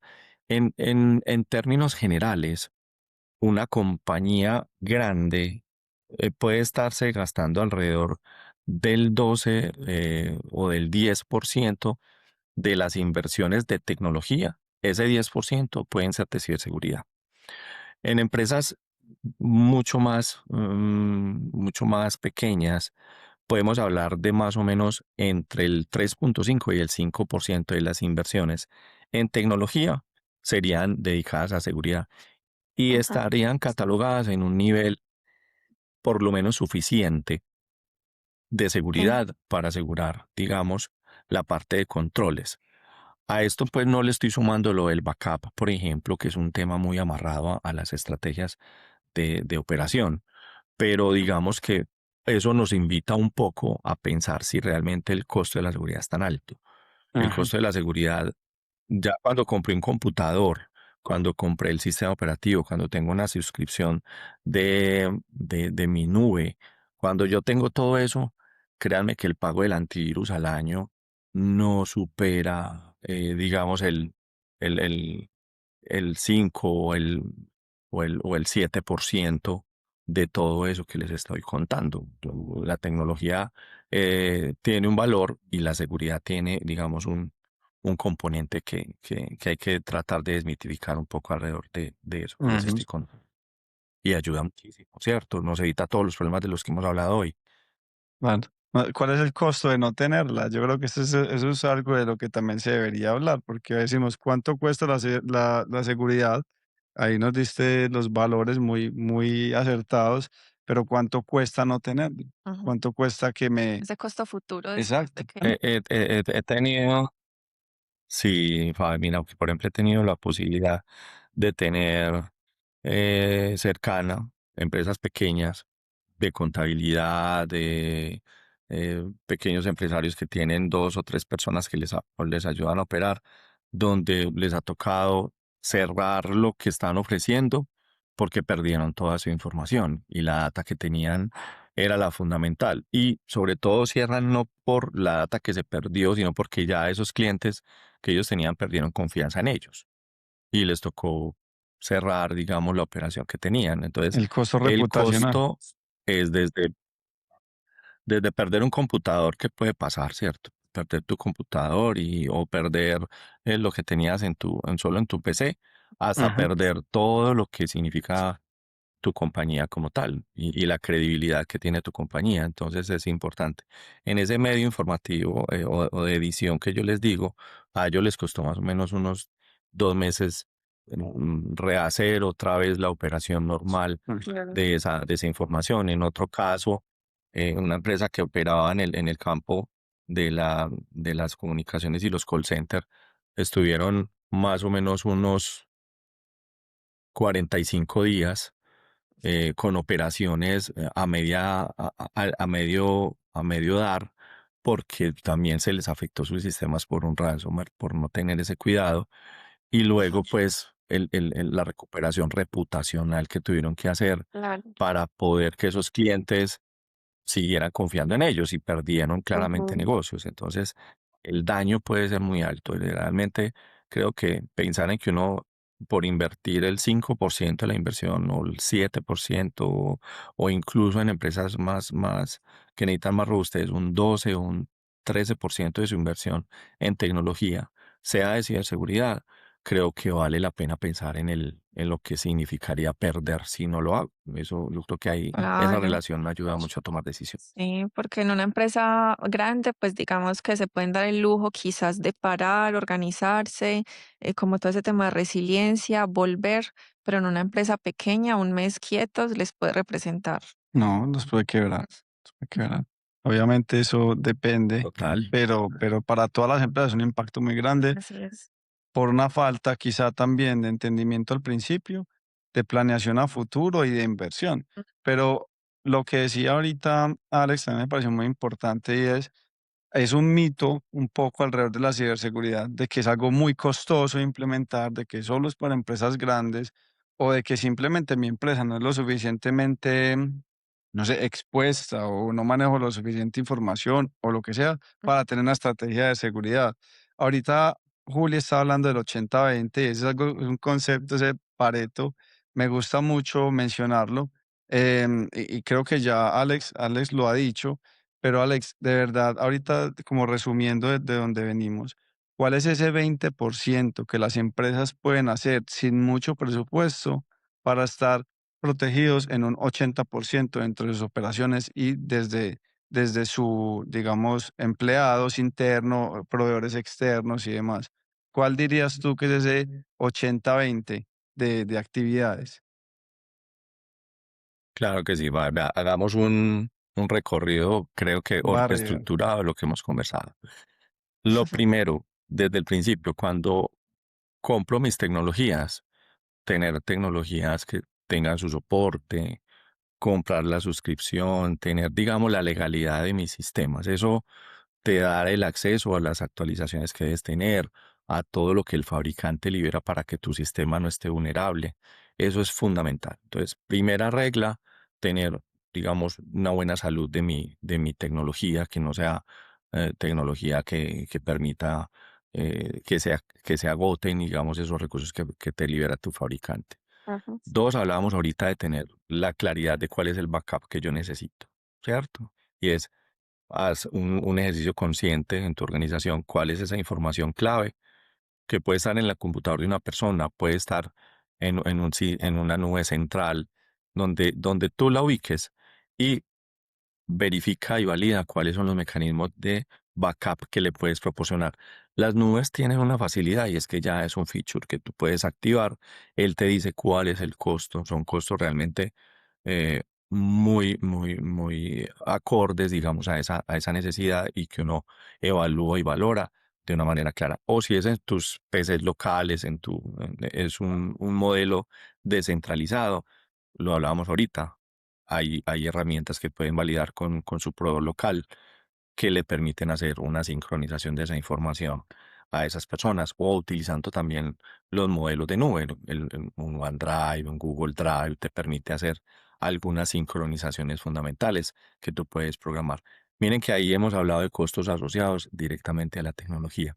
Ujú, Activar los mecanismos de seguridad que te provee ese fabricante nativo, los sistemas de Windows, los sistemas de Apple ya traen sus sistemas de seguridad, digamos, por defecto, Corporativo. activarlos. Yo creo que ahí hay un tema que es de cuidado simplemente y es mantener activos esos antivirus. Él te proporciona, ujú, inclusive a veces, yo lo usaba mucho, por ejemplo, para mi familia, los controles parentales. Los controles parentales de navegación dan, por ejemplo, la facilidad de que yo regule un poco ese acceso a la navegación. Para las corporaciones sí, obviamente necesitamos unos mecanismos a veces un poquito más elaborados. Creo que también esas soluciones de antivirus que yo les contaba ahorita, que pueden ser locales, que son digamos, unos paquetes que te dan navegación segura, te dan control de la seguridad local, te protegen el correo electrónico. Ahí es donde yo les decía que son inversiones que no son tan altas ni tan costosas. Entonces, ujú, ese es otro, digamos, ámbito que es muy importante. El cuarto que mencionábamos y que es tal vez de los más difíciles en las organizaciones y es el cuidado de los accesos. Ese inventario de quiénes son las personas que tienen que acceder a qué y cuidar que esos accesos sean lo suficientemente, digamos, rigurosos para que no permitan hacer nada más y que tú tengas conciencia de quién es la persona que accede a qué. Ahí hay un claro trabajo también de conciencia con esas personas y de entrenamiento, y es, si yo tengo una persona, dos, tres, cinco, 10 personas que son las clave, que tienen los accesos más top de mi organización, ¿cuáles son las reglas de juego también para ellos?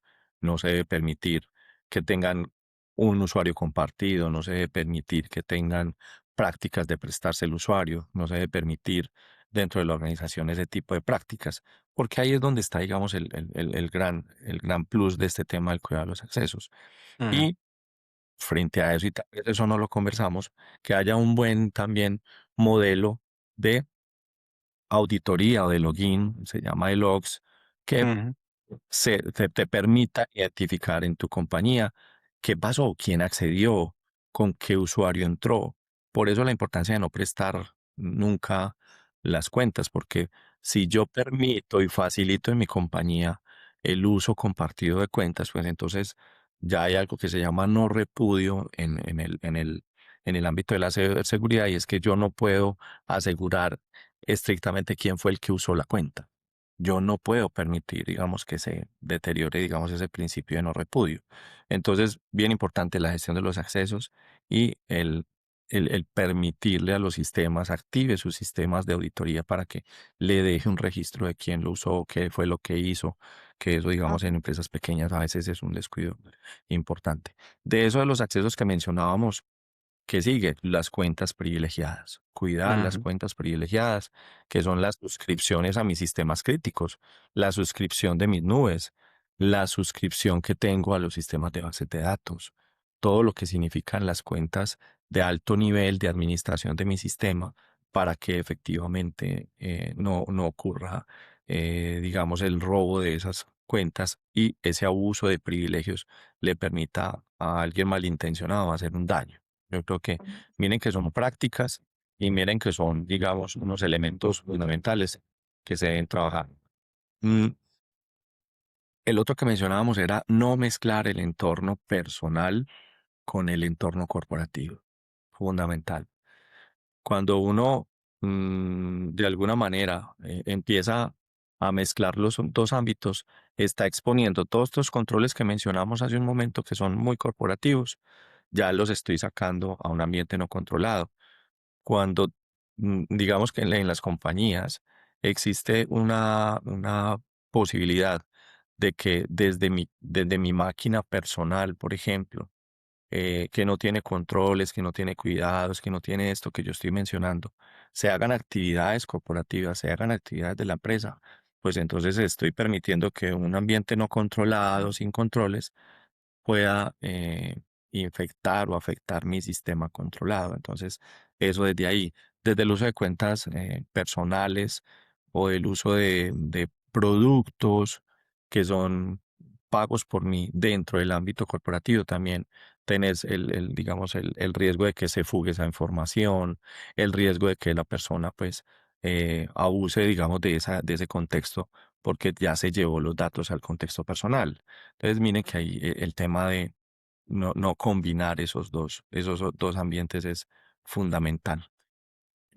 Instalar múltiples factores de autenticación, eso es fundamental. Ujú, Todavía muchos de nuestros sistemas dependen del usuario y la contraseña. Así le pongamos la contraseña de los 20 dígitos. Hay demasiadas técnicas ya para el robo de contraseñas. Las personas que, por ejemplo, le ponen un clic a recordar mi contraseña cuando entran en cualquier sitio, esas contraseñas se almacenan en archivos que están en teoría protegidos dentro de mis sistemas de navegación, pero hay unos componentes que se roban esas credenciales. ujú, Para eso existe el múltiple factor de autenticación, para evitar que cuando esas credenciales se las roben a través de esos mecanismos. Normalmente ocurre eso cuando instalo productos gratis en mi equipo, nada es gratis. Siempre que instalo algo gratis, algo viene detrás que está haciendo algo que es chévere. Entonces, la persona que está Ujú, acostumbrada a instalar juegos, cosas gratis, a productos gratuitos, etcétera, por debajo viene un malware y se está llevando esas credenciales que yo les estoy contando en los navegadores. Eso se expone en internet, lo venden en el mercado negro, que inmediatamente tienes ahí expuestas una cantidad de credenciales. El múltiple factor de autenticación evita eso. Si alguien compra esa base de datos y se roba una credencial, pues entonces digamos que ya por lo menos está pidiendo otro factor de autenticación. Te llega a ti un push en tu celular o te llega el mensaje que dice estás ingresando a la cuenta, dale clic en sí para aceptar, tú ya sabes que no estás entrando, le das no. Esos múltiples factores de autenticación en mi compañía deberían ser obligatorios para mis sistemas de información, las nubes todos lo tienen, los sistemas de Gmail lo tienen, los sistemas de Azure lo tienen, los sistemas, todo tiene múltiple factor. En el WhatsApp inclusive es fundamental. El robo de cuentas de WhatsApp ocurre mucho más fácil si la persona no tiene el segundo factor, el factor de validación adicional que se le pone en WhatsApp. Entonces, ese múltiple factor de autenticación es fundamental. Y, ujú, y otros dos elementos finales que creo que son fundamentales, y es también tener conciencia de cuál es mi cadena de suministro, quiénes son mis proveedores, ujú. eh, a quién le estoy entregando la información cuando tengo un proveedor y contratar con empresas que igual, yo creo que es importante hablar con mis proveedores sobre sus controles de seguridad, exigirles unos controles mínimos, estos mismos que hemos conversado aquí. Deberían ser prácticas que el otro pueda demostrarme para que yo pueda en esa cadena de suministro tener por lo menos algún nivel de confianza en que ellos hacen eso. Obviamente que estamos hablando de unos controles básicos, fundamentales, pero las inversiones en seguridad pueden tener mucho más que eso. Y por último, dale, y no dale. menos importante, lo del entrenamiento, muchachos. El Claro. Las entrenamiento es berracas fundamental. capacitaciones. No es, nuestra gente tiene que tener malicia Ujú, indígena. Sí. La persona que maneja la plata tiene que tener malicia indígena, tiene que saber leer que esos ujú, correos que le llegan Ujú. cuando desconfiar, ¿cierto? La Exacto. persona que maneja recursos humanos y recibe llamadas o que atiende a los proveedores tiene que tener malicia indígena para entender que algo no anda bien, que me está sí, llamando alguien a echarme un cuento y eso es ingeniería social. ujú, Tenemos que entender que eso es ya ese mismo conocimiento que genera la alerta de miedo de la que hablamos al principio, cuando ujú, arrancamos a hablar del comportamiento, tenemos que enseñarle a nuestras personas en dónde activar el miedo, activar la alerta, porque ya no Claro. es tan sí, visible. Ya estos temas tecnológicos mm, no nos hacen ver el riesgo tan sí. evidente como cuando era en lo físico. Creo que ahí eso es lo más importante. Sí. Tremendo roadmap. No, es que Y me seguramente encantó se esa nos... clase magistral que nos acaba de dar Alex. Yo creo que el que no se quiere escuchar el episodio completo, no tenga tiempo, escucha los últimos 5 minutos y se lleva tremenda consultoría acá Bueno, con eso. un hombre con más de 20 años de experiencia. Tremendo, tremendo. Y Brutal. pensarlo, digamos, mapearlo contra lo que yo tengo en mi compañía.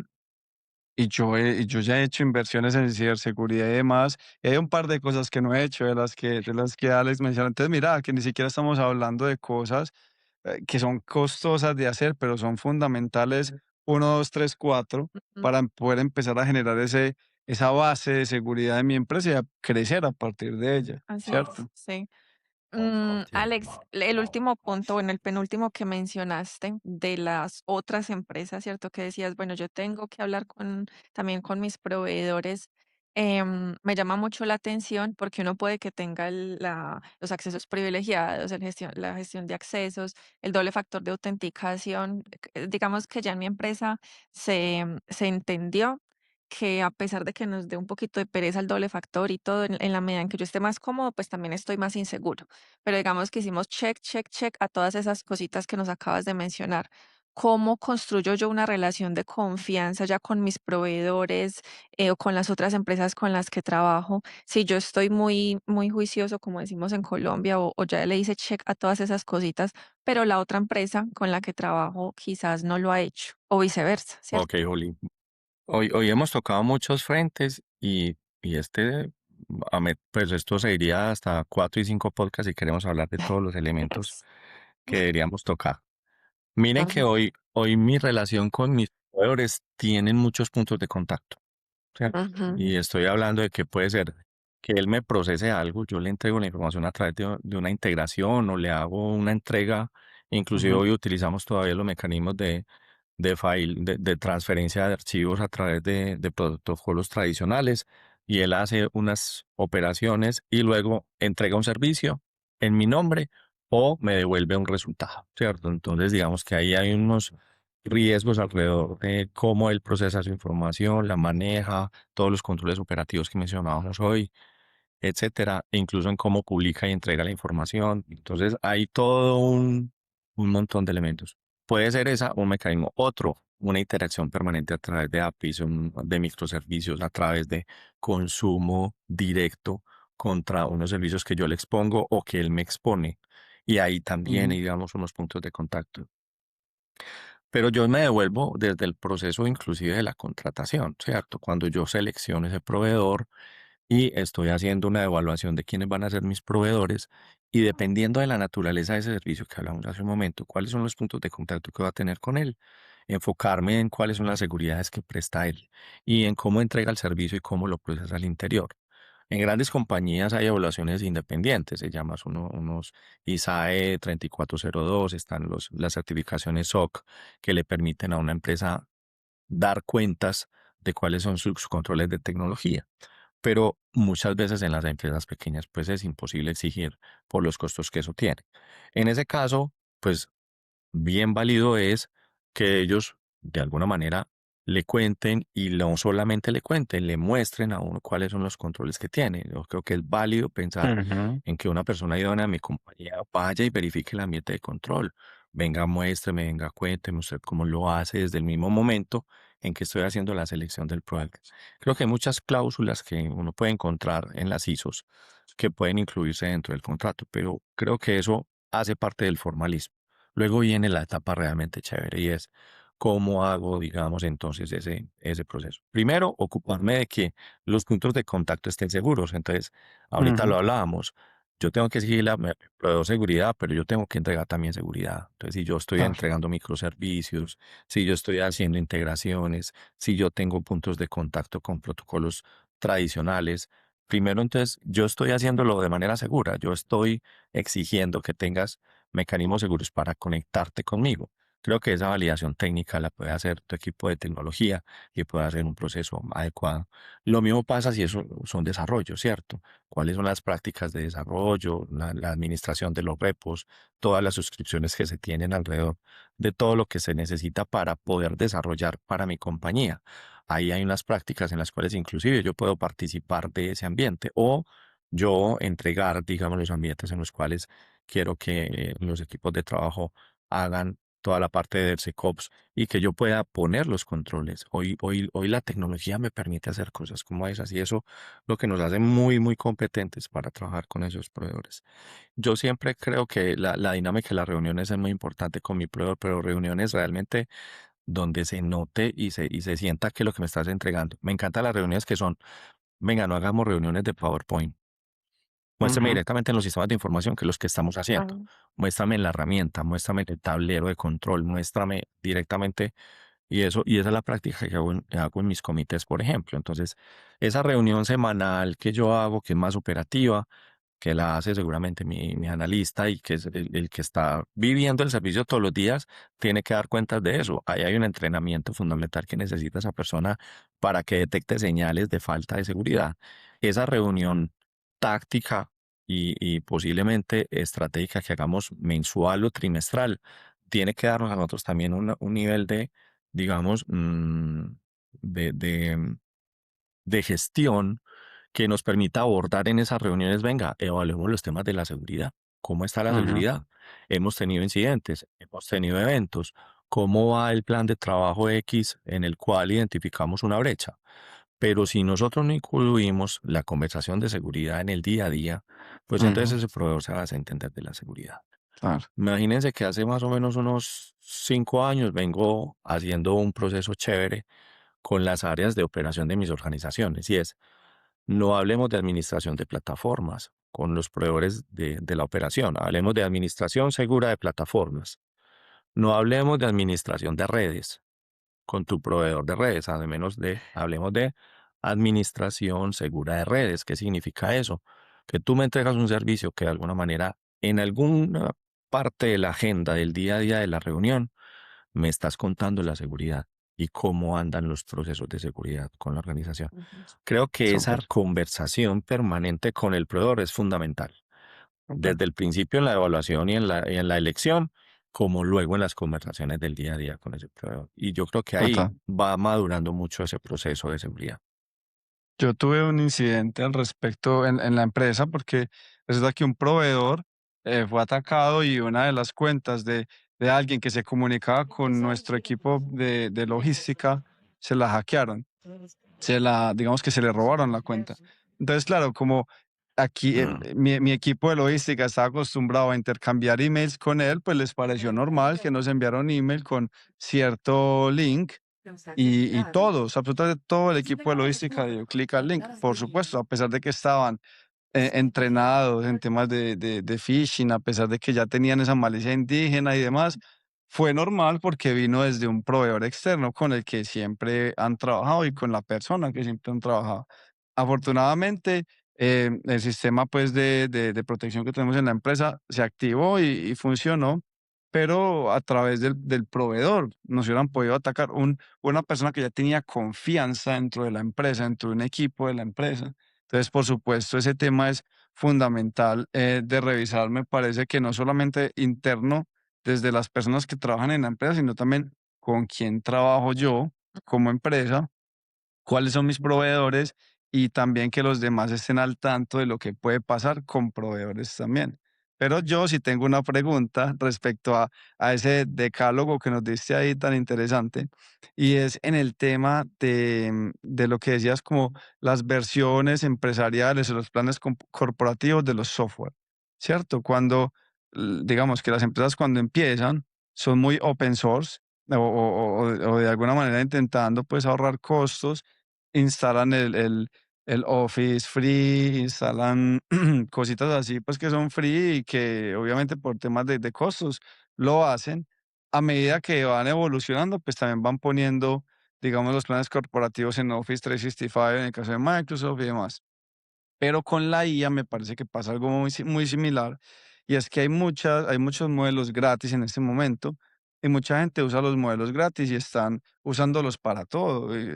Pasa que incluso o ponen información de la empresa o información muy personal, pero entonces, ¿hasta qué punto de verdad vale la pena pagar un plan corporativo, por ejemplo, de IA, o de un modelo de IA, llámese ChatGPT, llámese Claude, o digamos, ¿qué pasa con esa información que le estoy dando al modelo gratuito? Ahí está esa parte que comentabas de los planes corporativos y por qué son importantes, Alex.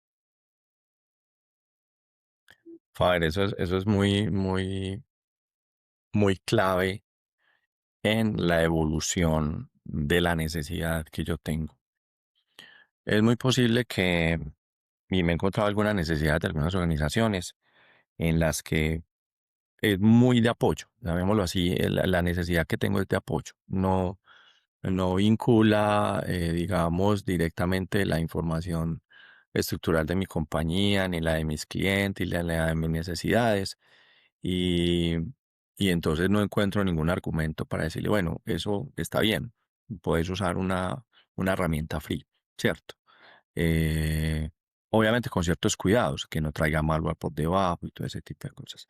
Pero cuando yo evalúo el riesgo, y ahí volvemos otra vez al criterio de riesgo, cuando yo evalúo el riesgo de mi operación y ya empiezo a tener una operación en la que tengo responsabilidades, responsabilidades contractuales, responsabilidades del servicio porque cuando yo tengo un cliente, estoy haciendo un contrato con ese cliente, me estoy comprometiendo a entregarle algo y si yo le pedí algo a favor, como su información personal, por ejemplo, me estoy comprometiendo a cuidarlo inclusive por regulación.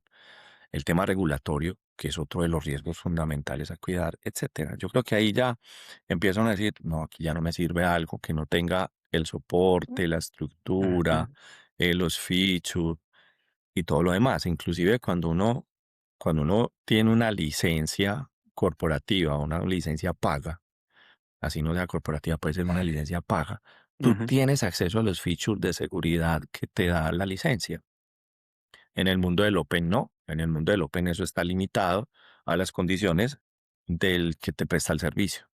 Entonces eso es importante y yo creo que ahorita cuando hablábamos del primer ítem que era tener una tecnología adecuada, esto hace parte de eso, también cómo configuro y cómo le doy dos features que necesita ese servicio para operar bien, basado en el riesgo. Yo creo que ahí es fundamental tener el criterio para decidir en el momento adecuado cuándo ya tengo que dar ese salto. Yo no puedo, puede que en el momento del emprendimiento, cuando estoy arrancando, ujú. eh, todavía en Macap, estoy todavía en modo, digámoslo, borrador.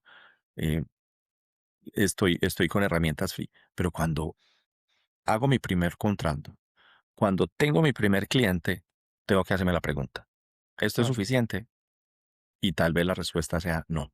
Ahí sí tienes que tener algo licenciado, comprar la tecnología, hacer el feature que necesites para poder avanzar, digamos, con unas características de seguridad que necesitas hacer. Y eso es como lo fundamental de tener la seguridad que te da el producto, más esas otras capas que hablábamos ahorita de seguridad que tengo que dar adicionales. Inclusive, miren, por ejemplo, que uno cuando ya adquiere un dominio, adquiere un correo electrónico propio, hay cosas que son fundamentales de la seguridad, que no tienes que comprar nada. Lo importante es que lo tengas bien configurado.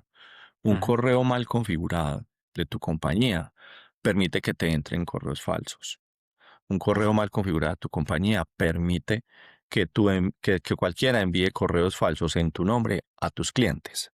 Y eso es solamente configurarlo bien. Entonces, miren que el tener digamos, las condiciones empresariales adecuadas muchas veces no es un costo adicional, es ujú. simplemente fijarse cuál es el capítulo de seguridad que tienes que leerte o pedirle a tu equipo técnico que se lea para que te ponga esa seguridad que teníamos ahorita, hablando precisamente del riesgo que es que enfrentó tu compañía a recibir un correo electrónico posiblemente de afuera, Ujú, que engañó al equipo de trabajo de uno. Tener ciertas configuraciones detiene eso, tú lo decías ahorita claramente.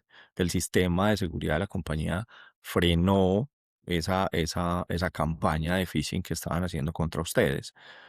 A veces también es exigirle al proveedor mío que ponga esos controles de correo electrónico bien puestos, que tenés configurado tu correo de manera inadecuada. Yo puedo hacer, nuestros técnicos tienen la capacidad de entrar a revisar esos registros de seguridad que hay que ponerle al correo electrónico y eso no cuesta más, por ejemplo. Yo creo así que es.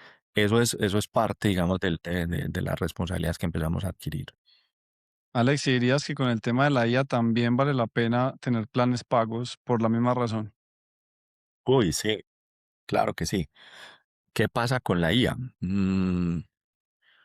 Yo creo que lo mencionábamos ahorita con el tema de diferenciar entre el prompting y lo otro. Aquí pasa lo mismo. Si yo voy a usar una IA y voy a poner información sobre esa IA, cuando yo tengo un sistema open, abierto, él me está entregando lo que él quiera. O sea, ahí no hay ninguna ANS, no hay ningún nivel de servicio. ¿Qué puede pasar ahí? Que te entregue información no adecuada, que los contextos no sean los mejores. Entonces puedes estar expuesto a dos cosas. Uno, a la fuga de información porque entregas tu información corporativa a una IA abierta, ¿cierto? Ujú. Y dos, que la respuesta que te entregue no esté dentro, digamos, los contextos adecuados. Y eso es muy, muy peligroso porque entonces quiere decir que yo estoy desarrollando un servicio basado en una información de IA que posiblemente no tenga el entrenamiento adecuado, la suficiente, digamos, cuidado para entregarme ese valor. Cuando yo accedo a sistemas de IA que están ya de pago, pero que tienen, digamos, unos entrenamientos. Claude, por ejemplo, tiene unos modelos fantásticos para el tema del desarrollo, ¿cierto? Ujú. Em, Cuando yo ya puedo acceder a esos agentes especializados en una suscripción paga, pues entonces tengo unos contextos que ya ese entrenamiento me permite inclusive validar. Te da herramientas adicionales, por ejemplo, te da agentes de validación de seguridad, te da agentes de validación de calidad, etcétera.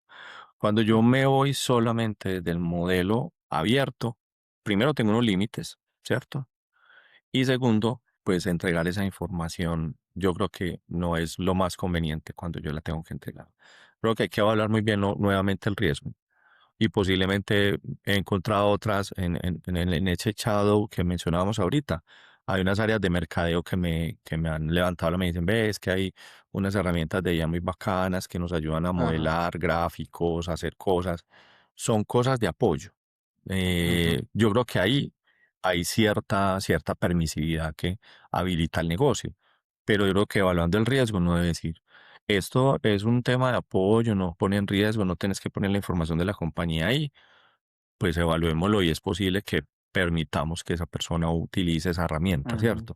Pero cuando yo ya me meto en el mundo de, es que estoy mejorando un proceso, estoy organizando una información, la respuesta a un usuario, o esto responde a un contrato, o de Ujú. alguna manera la información de mi compañía, de mis clientes, se va a transferir a un tercero y pierdo el control, yo creo que ahí sí que evaluar el ejercicio y decir, venga, esto no es por aquí. Yo creo que esa es la, la, Total. la principal recomendación. Excelente, excelente.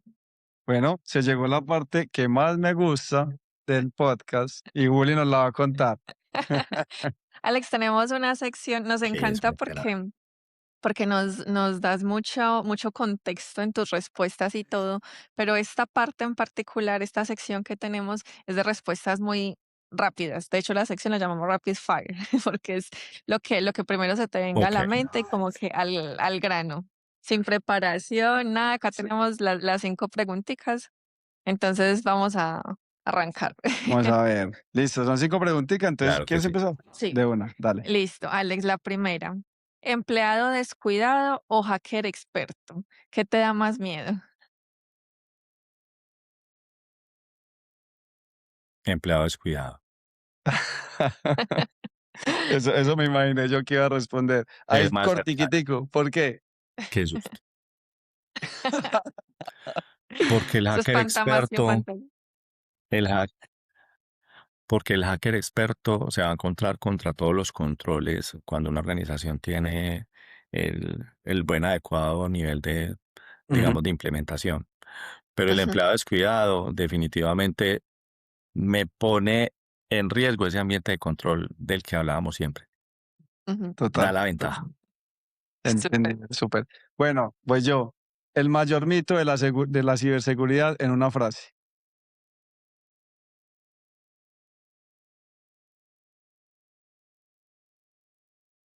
La ciberseguridad es de un equipo de expertos allá encerrado en la organización y no es un compromiso de todos. Ese es uno de los principales paradigmas a romper.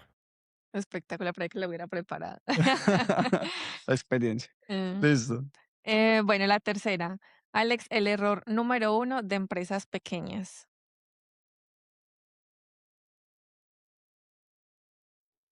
Pensar que la seguridad se necesita cuando ya ocurre el incidente. No asumir una postura de necesidad desde el principio. Ujú, Excelente, correctos. excelente. Alex, si solo pudieras blindar una cosa en una compañía, ¿cuál sería respecto a la seguridad? Gestión de accesos, identidad de accesos y el entrenamiento de los empleados. Clarísimo. De verdad. Y la última sería, Alex, pagar el rescate o perder los datos.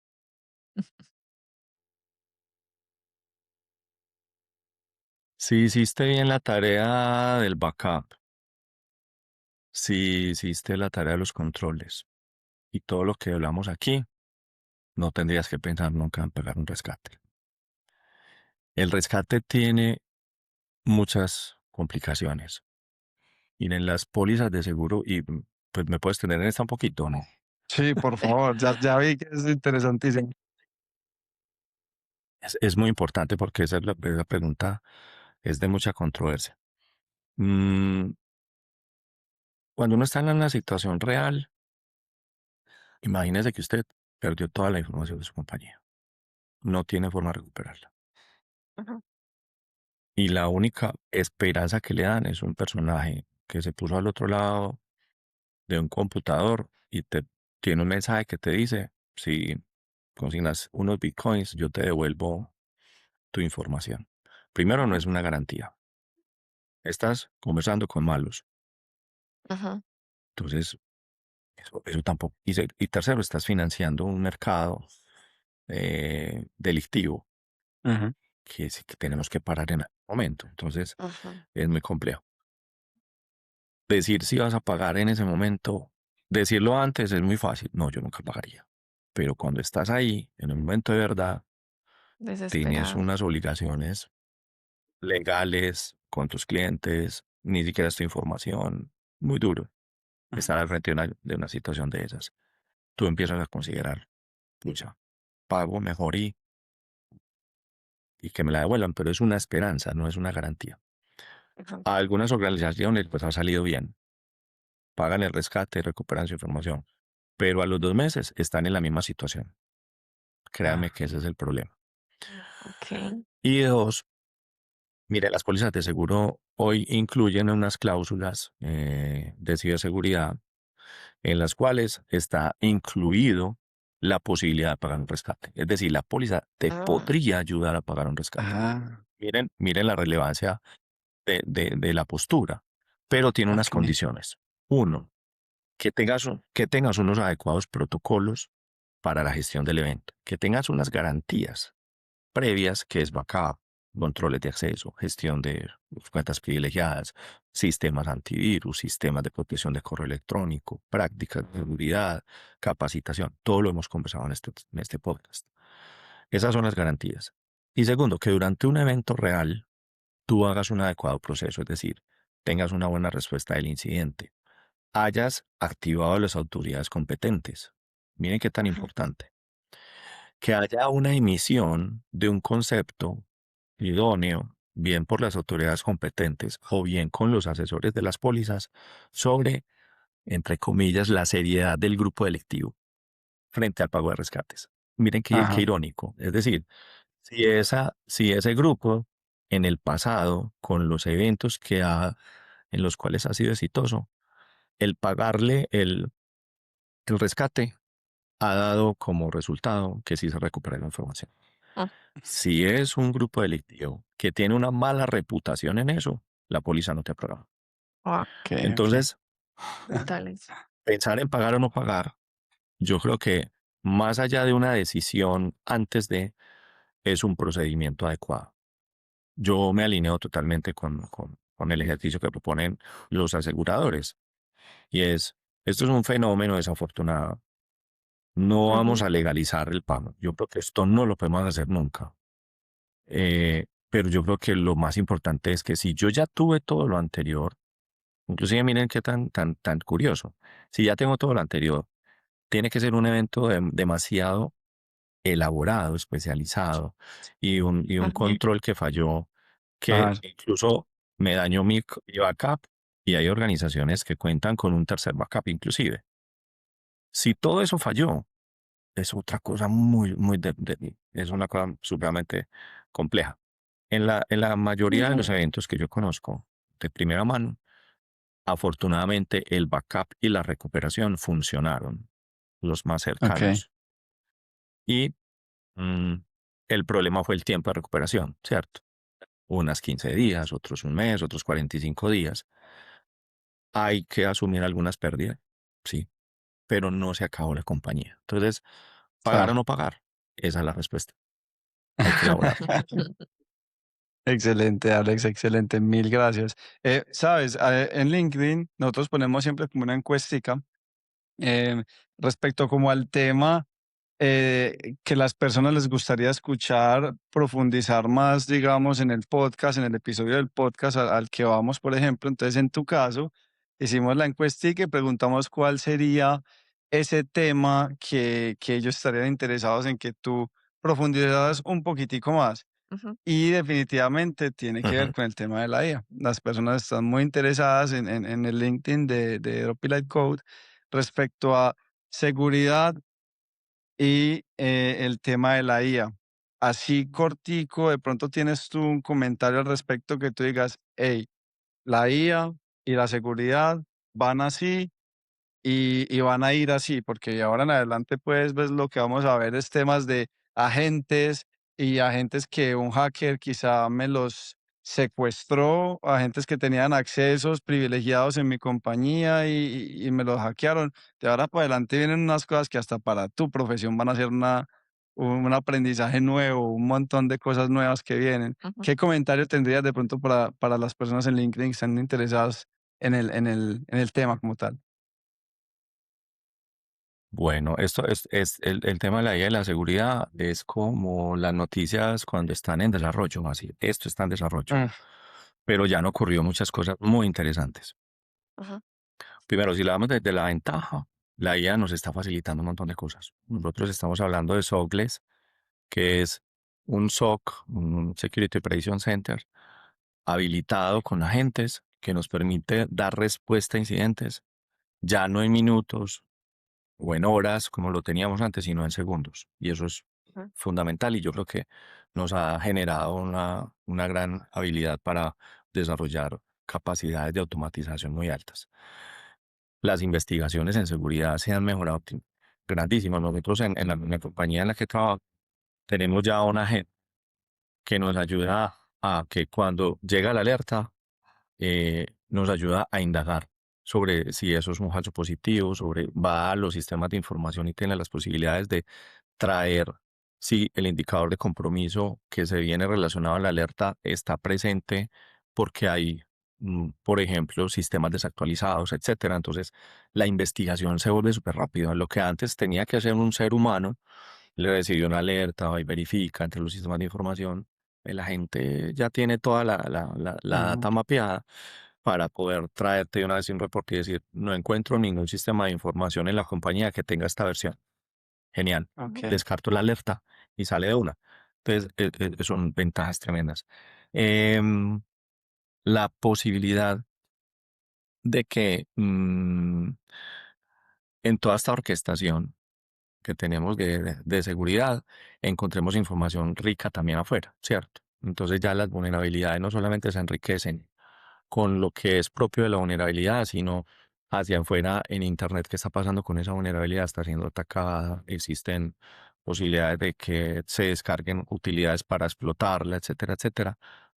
Eso da otra visibilidad del riesgo. Entonces hoy los sistemas de gestión de vulnerabilidades nos están dando otra versión distinta del riesgo para poder atenderla más prioritariamente o menos prioritariamente. Ujú, Ese digamos que son capacidades, wow, que nos están dando facilidades tremendas. En cuanto al cuidado ya de las organizaciones frente a la IA, es decir, la IA expone al negocio a ciertos riesgos, ¿cierto? Entonces, hablamos ahorita de la fuga de información, de todo el tema de Shadow IA, AI. Entonces, ahí también, muy importante, abordar los temas de qué está usando mi organización de ujú, inteligencia artificial y cómo la está usando. Y yo creo que ahí, cuando ya decidimos dar ese paso avanzado, no solamente con sistemas de seguridad básicos, yo creo que sí se necesita, por ejemplo, un sistema de navegación, de control de navegación un poco más, que te dé más visibilidad, que te permita hacer el inventario de las URLs que visitan tus empleados, que te permita darle cierto control a la gestión de navegación que tienen tus empleados en la compañía para saber qué IAs están utilizando, ¿cierto? Ujú, Entonces, ese es otro tema que dentro de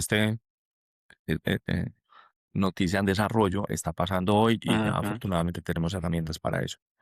En los ciclos del desarrollo de, de lo que son ya modelos, yo creo que nos comportamos y volviendo otra vez al ciclo de lo que sería un, un, un DevOps, pero para IA, la seguridad quiere otra connotación y ya estamos hablando, por ejemplo, de cómo entrenar también los agentes y los modelos para que también puedan reconocer ataques de prompting, eh, de hacking, ¿cierto?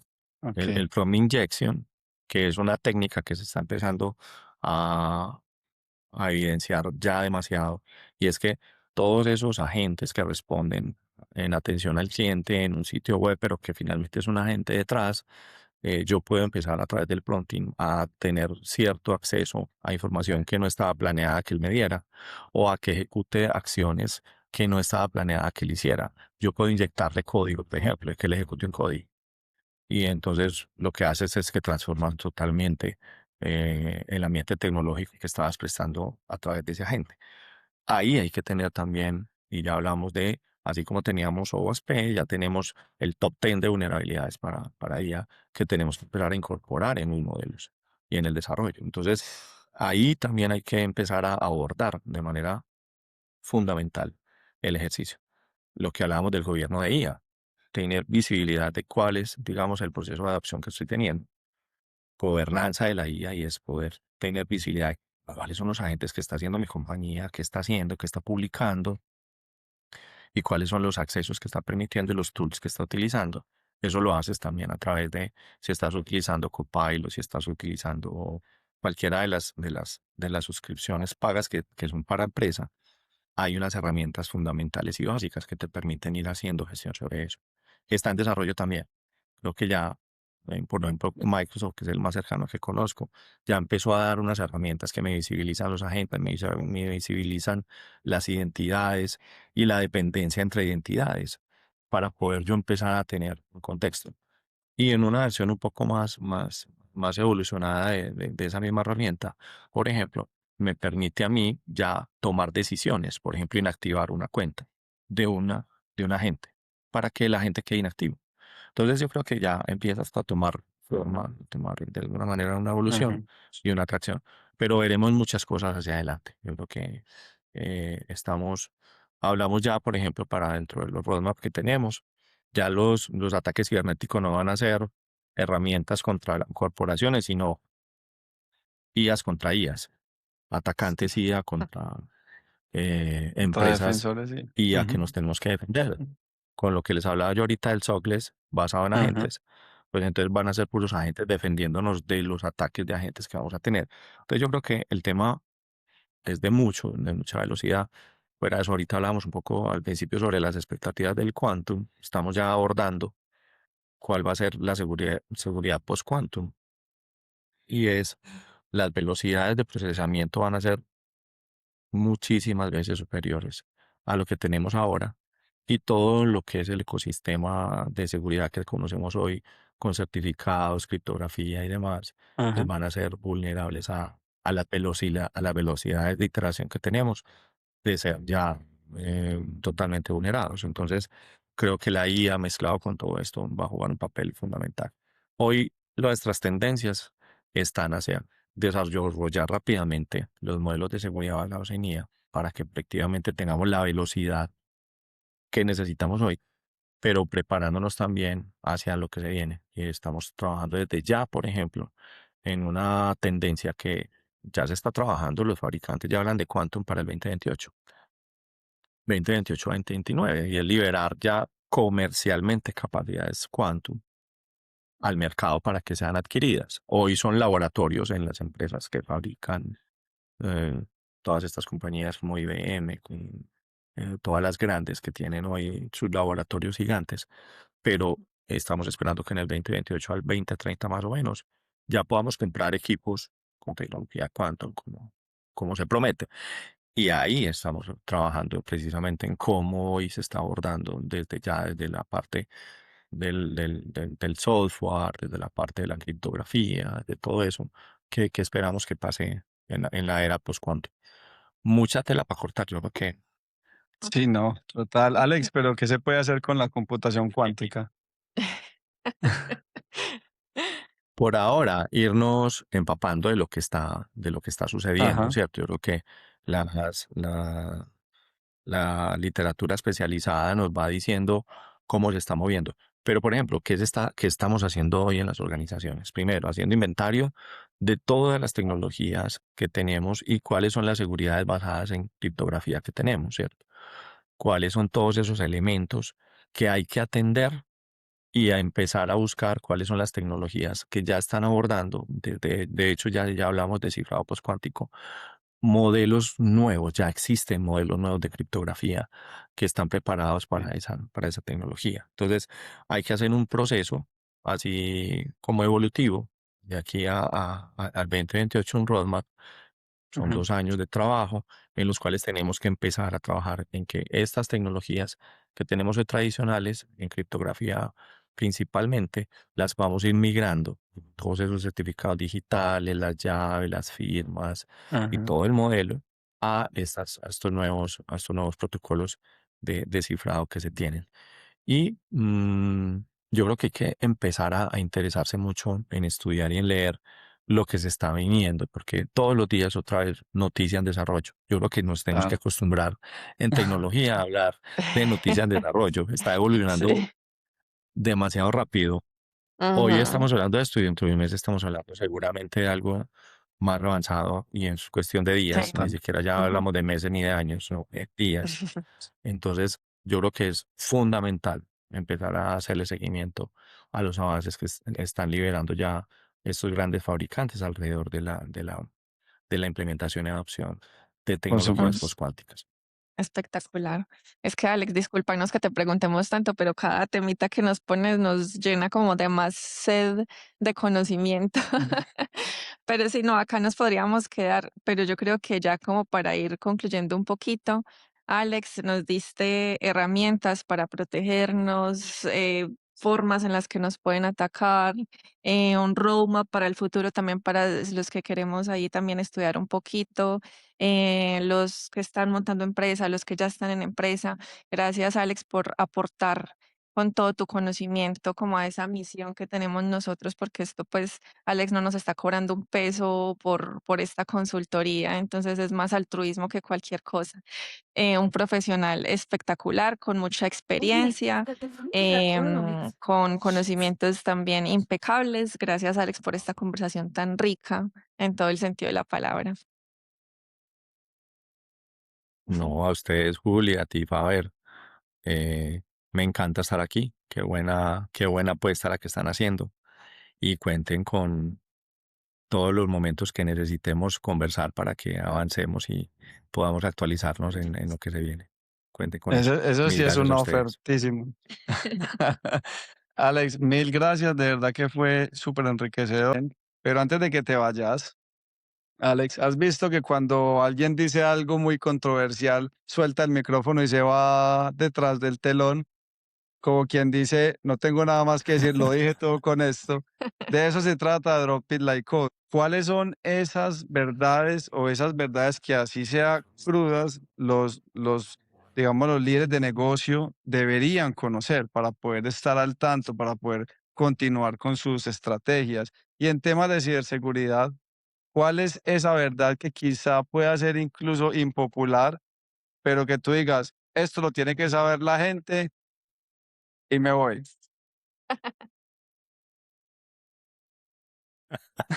Ok. Mm, la seguridad, la seguridad en las organizaciones, el 80% de los esfuerzos hay que hacerlos es en ordenar la casa. Las inversiones que se puedan hacer, los esfuerzos tecnológicos que se puedan hacer, se caen totalmente es por la desorganización en los procesos, por la desorganización en la toma de decisiones frente a los riesgos que se pueden hacer. Y yo creo que ahí es donde hay que hacer el esfuerzo grande de la cultura organizacional, en entender esto como una gestión de riesgo compartida, donde el Ujú. proceso se tiene que vincular a las amenazas a las que se expone cuando utiliza tecnologías novedosas como las que hemos conversado de IA, de la robótica, de todo lo que es exponerse digitalmente. Eso lleva unos riesgos